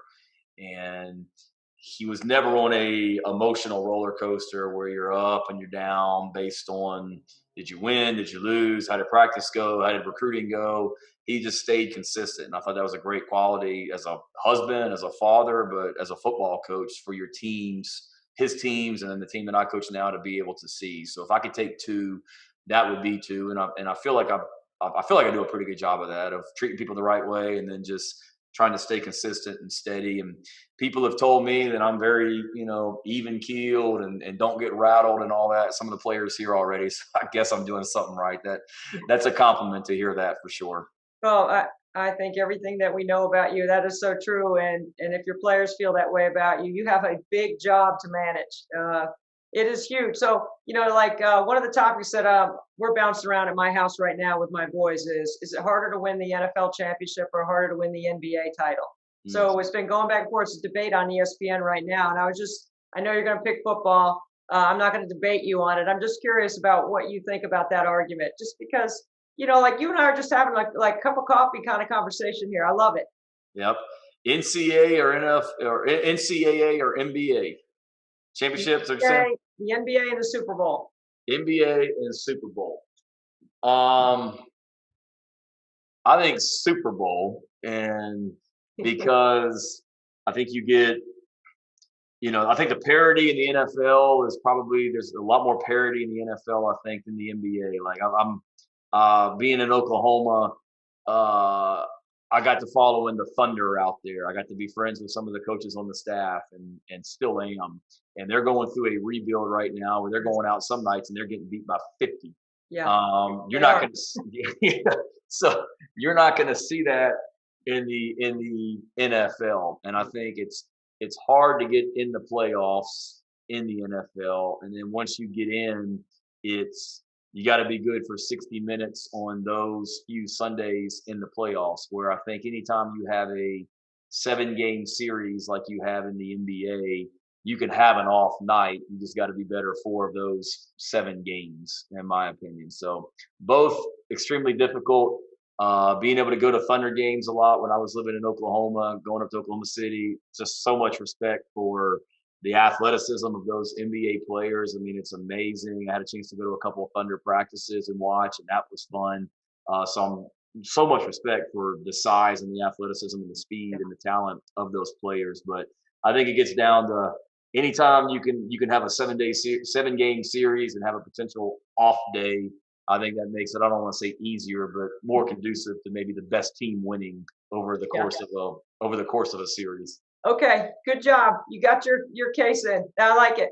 I like it a lot. So, Coach, you're around the elite of the elite, right? The super fast, super strong, super quick. And what we're doing is helping athletes that have special abilities, that do things a little differently, but still love to play and compete. People with intellectual disability need a little bit more help in organizing and putting programming together. And that's where Special Olympics comes in. And we're a Special Olympic family. My son, Frankie, has won multiple gold medals in multiple sports. And this is our 3rd year doing our fundraiser. So I'm going to be in the driveway, regardless of the elements. And I'm going to be, doing my part to try to continue to raise awareness and raise money. If somebody was listening that was a South Carolina fan, and all I ever ask people for, because Special Olympics is a grassroots effort, and playing basketball in the driveway, probably like you did when you were a little boy, like I did when I was a little girl, is where we learned the game and where we fell in love with it. And it's kind of a grassroots story about me being in my driveway. This is our 3rd year. And if everyone gave me a penny for every free throw I make, which is 2,400, is $24 for Special Olympics. So it's really a grassroots effort. We've done really well in getting the state of South Carolina, which is the hospitality state in many ways, more than just, entertaining at night, but being a part of community and all that. If somebody was listening and watching and heard you speak about your team and your successes, what would you say to them about how they could get involved in Special Olympics?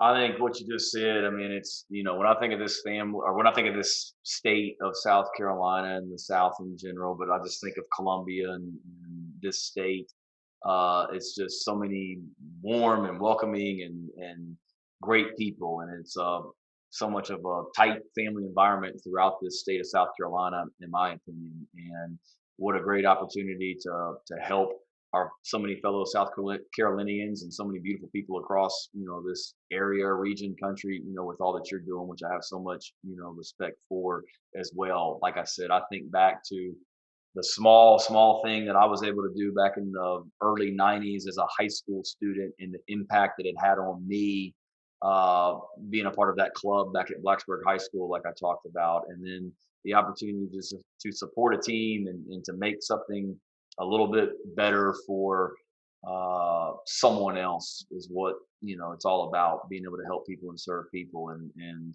it's obviously something, a passion of yours that's obvious, and I'm mesmerized by what you're doing and how you're going about doing it. It's really awesome.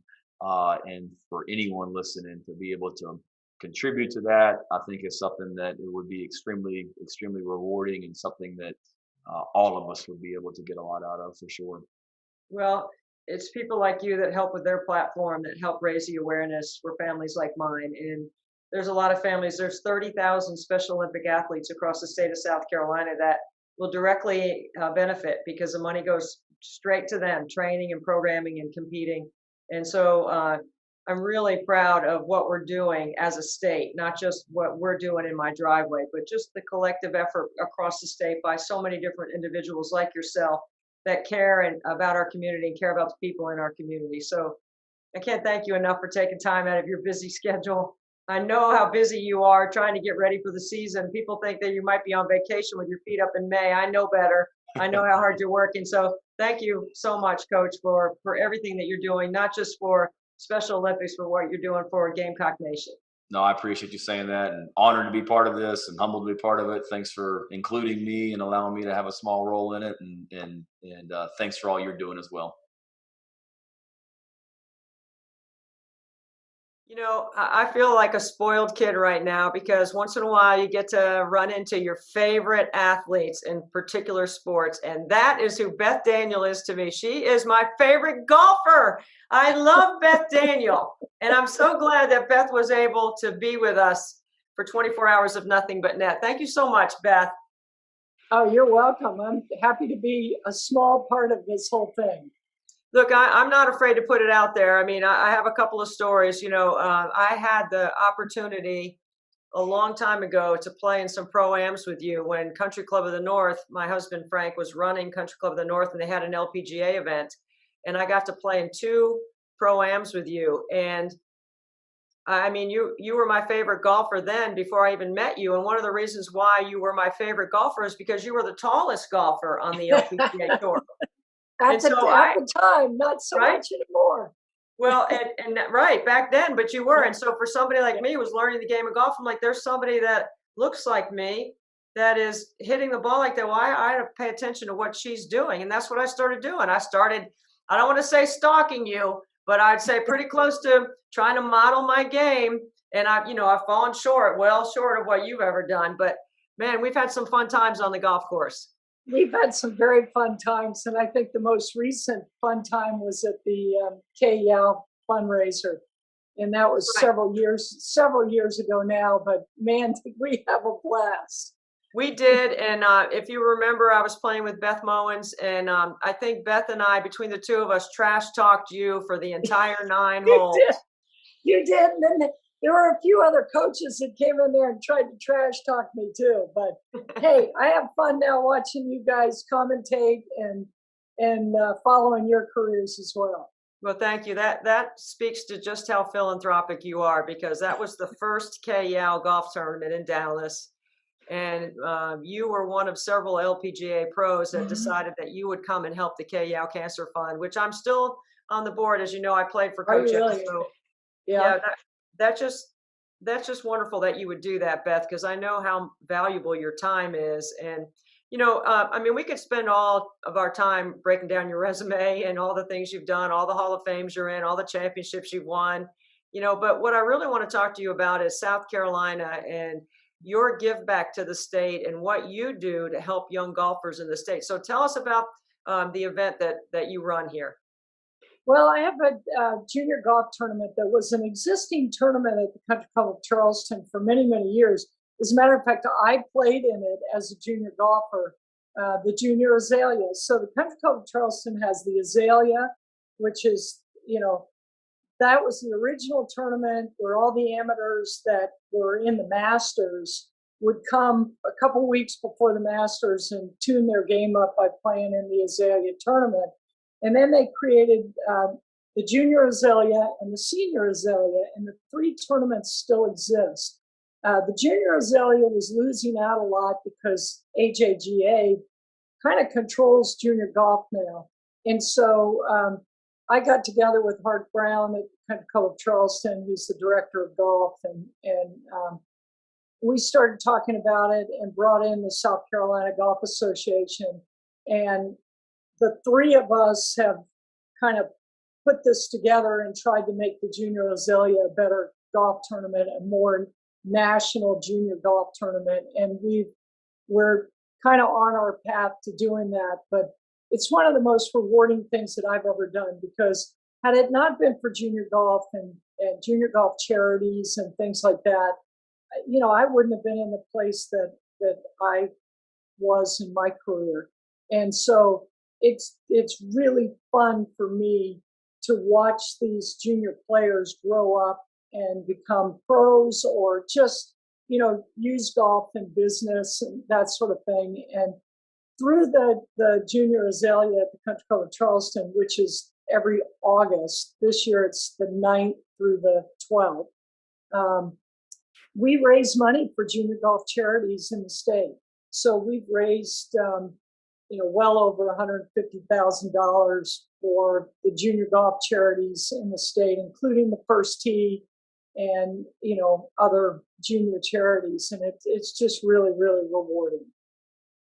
You spend the time to try to help junior golf and young players, especially, I know those are professionals or aspiring professionals, but the First Tee program, that's very similar to me about what I'm trying to do, is trying to, get young people, whether you have, whatever your skill set level is, to be able to play, right? And so First Tee and junior golf actually put sticks in kids' hands to be able to allow them to get a chance to go out and compete. That's exactly right. And I think the program that Bucky Dudley runs in the Charleston area has like 800 kids in it. They go to the back of the range at Patriots Point a lot. They do other things, but it does introduce kids that would not have the opportunity to be introduced to golf.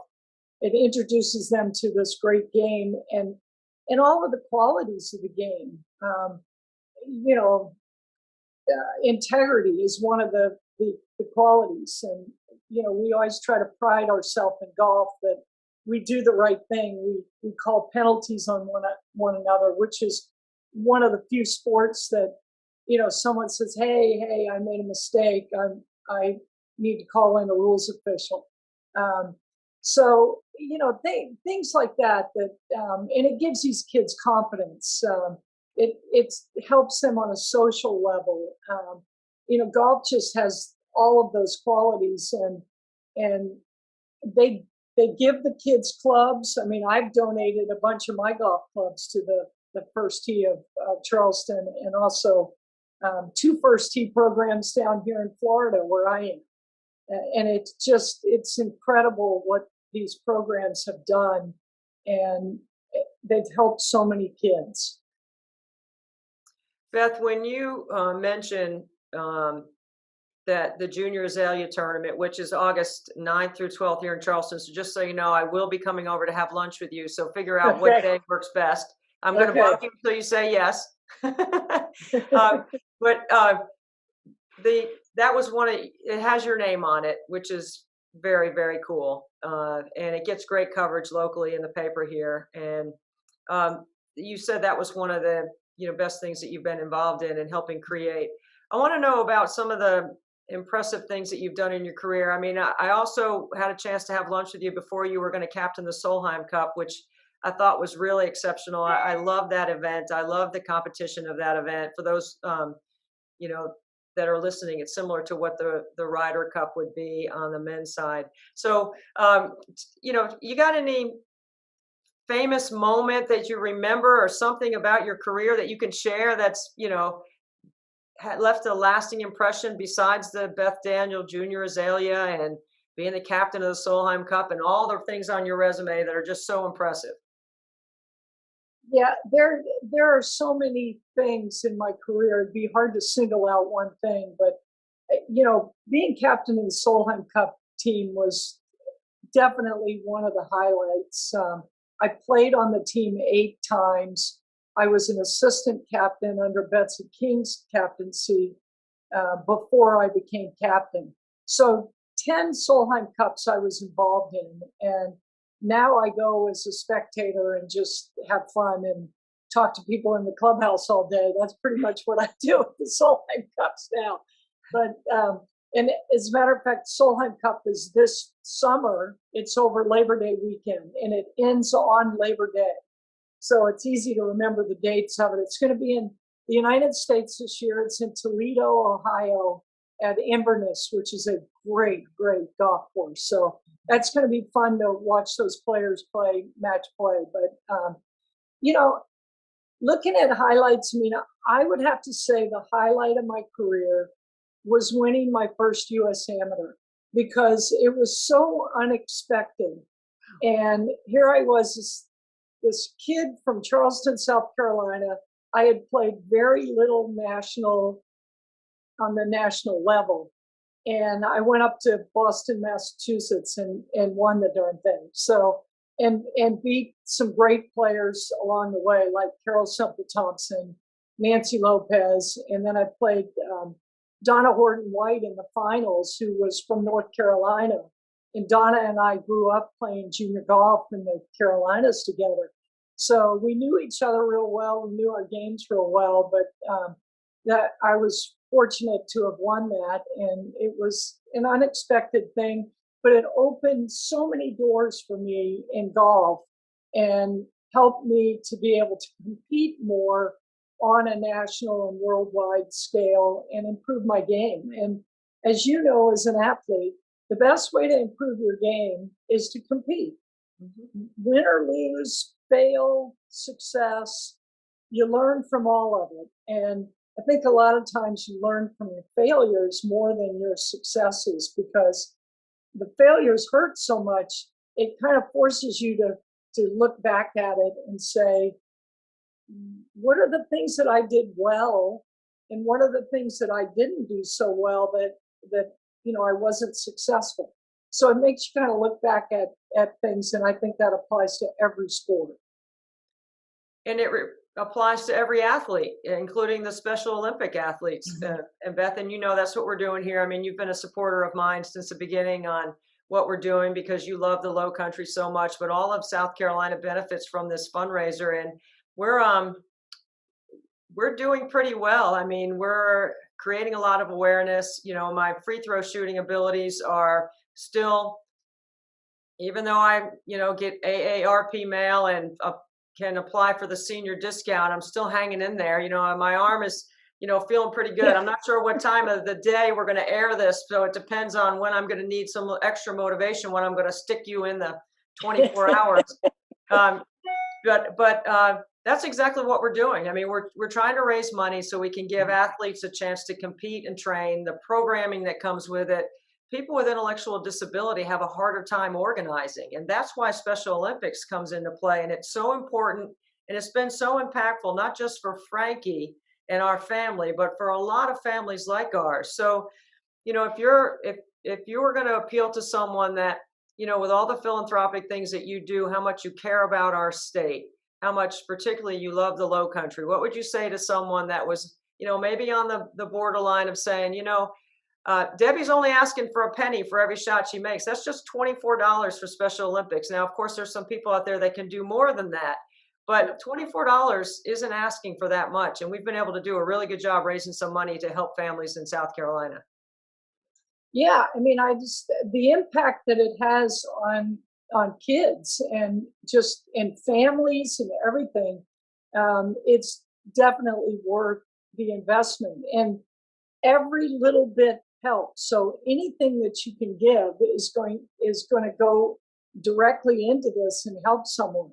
And it's just really important that you help these kids and help them grow. It helps them grow in so many ways when they can go into an environment and compete in Special Olympics and be around other kids that are like them.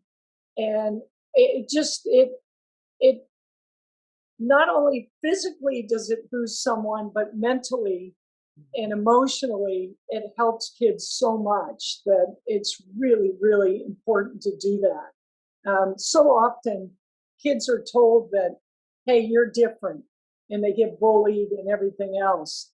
And really, what's different about people is what makes them so great. And that's the lesson that we need to teach. Can't say it any better myself. That is exactly the message that we're trying to portray here for the 24 hours is, you can help somebody else make their life better. And if you can, please try. The last thing I want to ask you is, 100 free throws on the top of every hour. So that's 2,400 free throws. What would you consider might be an equivalent in golf? Like, is it 100 3-foot putts every hour? What do you think? Yeah, it'd probably be close to 100 3-foot putts. Yeah, I would say that's pretty much the equivalent. Yeah, that would have to be about it. I mean, I always if I'm watching basketball, I get so mad if a team misses so many free throws. It's a free throw.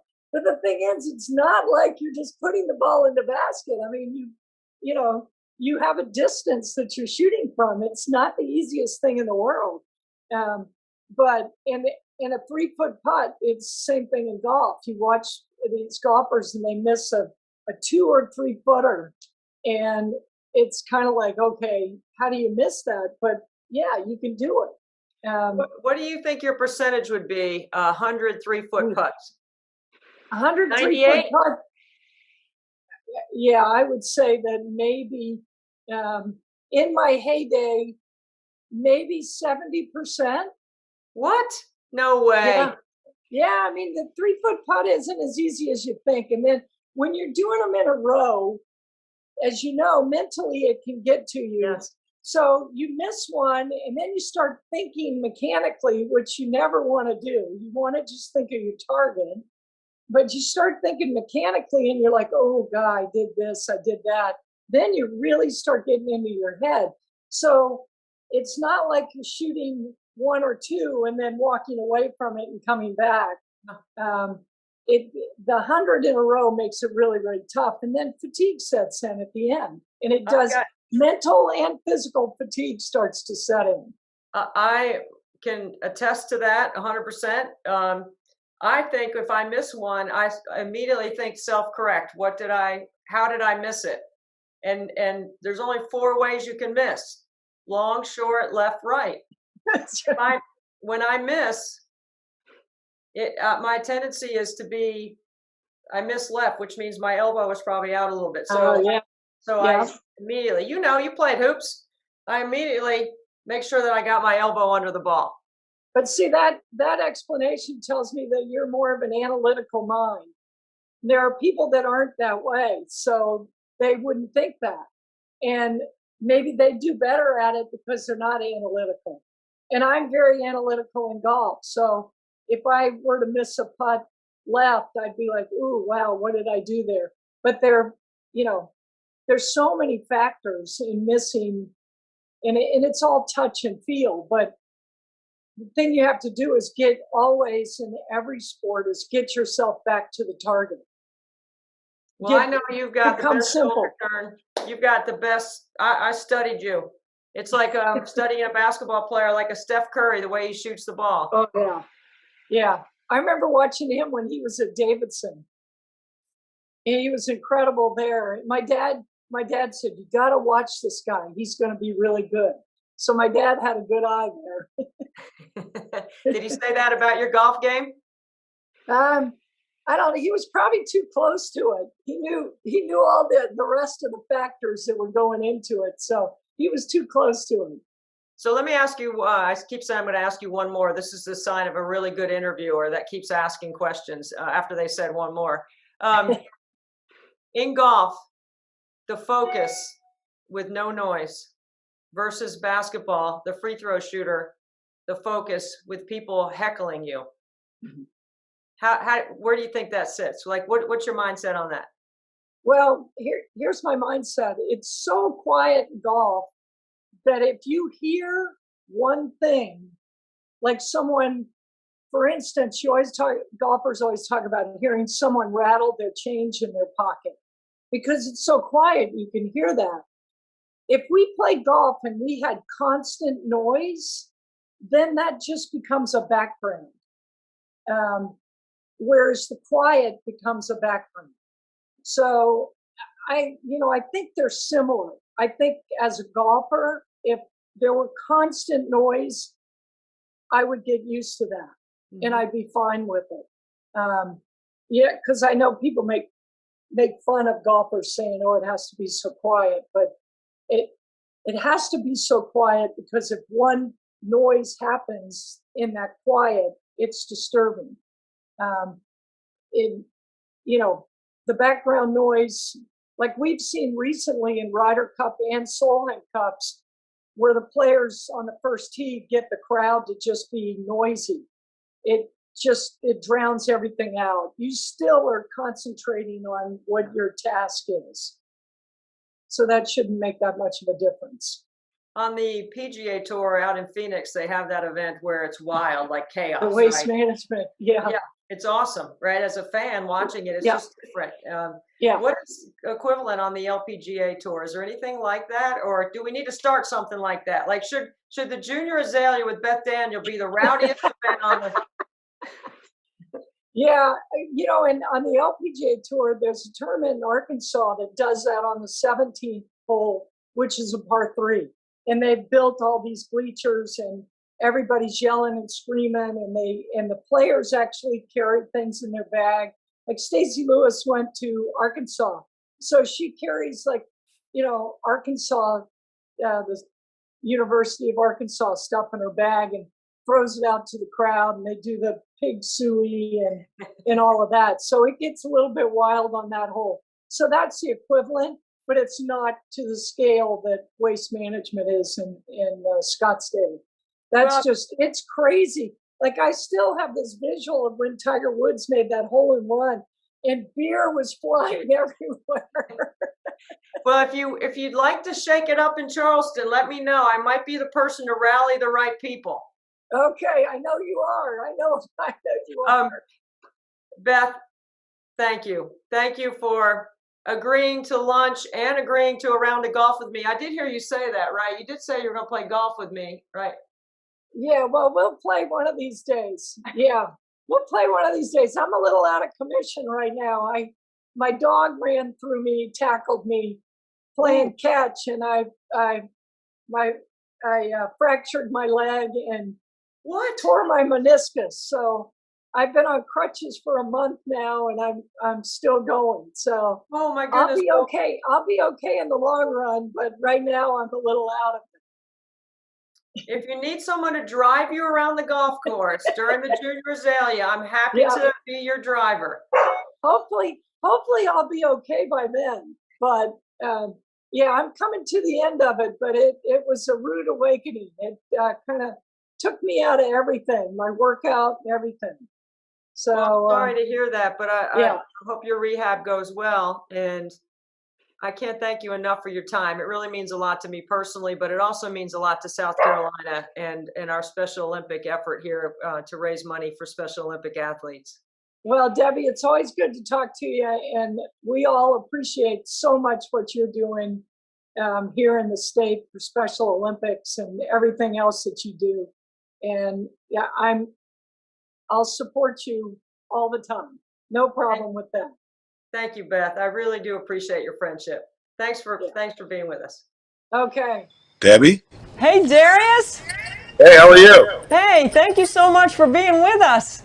Absolutely. This is awesome. I love that you do this. Well, we're live on the stream. We've been live for 24 hours. We're towards the end, and I can't thank you enough for coming on and mainly for being Frankie's friend. Oh, Frankie's my guy. You know that. You're my guy. I always say Frankie's the only guy that can make me look at a Clemson game because he's watching. Hey. Oh yeah, good boy. He was deciding whether he was going to put his Clemson hat on, and when you said that, it went right to the top of his head. I'm sure it did. That's my guy right there. I don't have his phone number. Darius, last year when we did this, we raised $85,000 for Special Olympics in South Carolina. And we're at 89,000 right now, so we've already surpassed what we did. And it's been really unique and different being in the driveway, but it's been a lot of fun. And I have not slept. I just keep shooting. I'm going to shoot till my arm falls off, like Frankie has wearing a shirt right here. There you go. And so I know how much you love hoops. Let's talk a little hoopage, if you will. Yeah. I love basketball. You know, I'm a huge Gamecock fan, of course. In the NBA, I'm a huge Mavericks fan.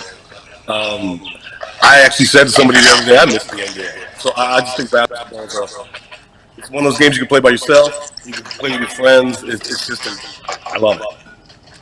One of the, I got to believe one of your best basketball experiences was 2017. The Gamecock women win and the guys go to the Final Four. You know, kind of take us through those emotions for you, because we all know what a big Gamecock fan you are.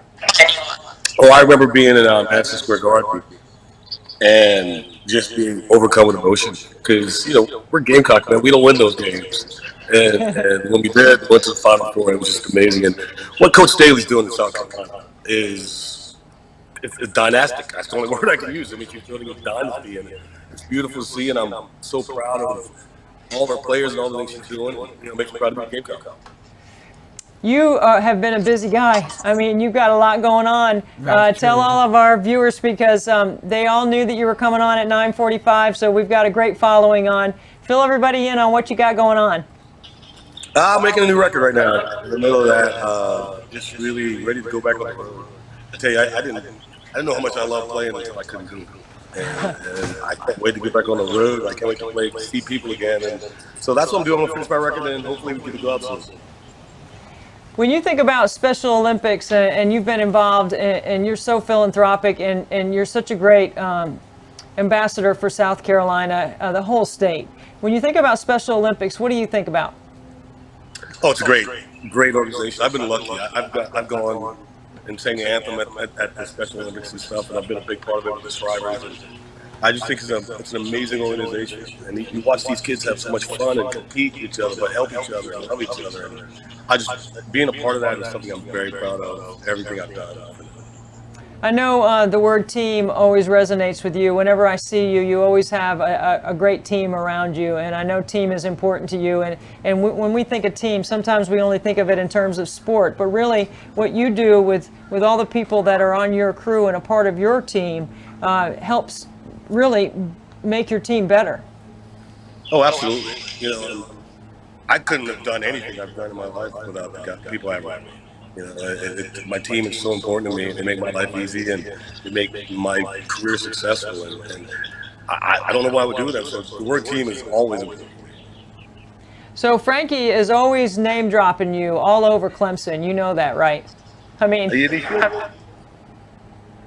what? Can you please say that again? He should be.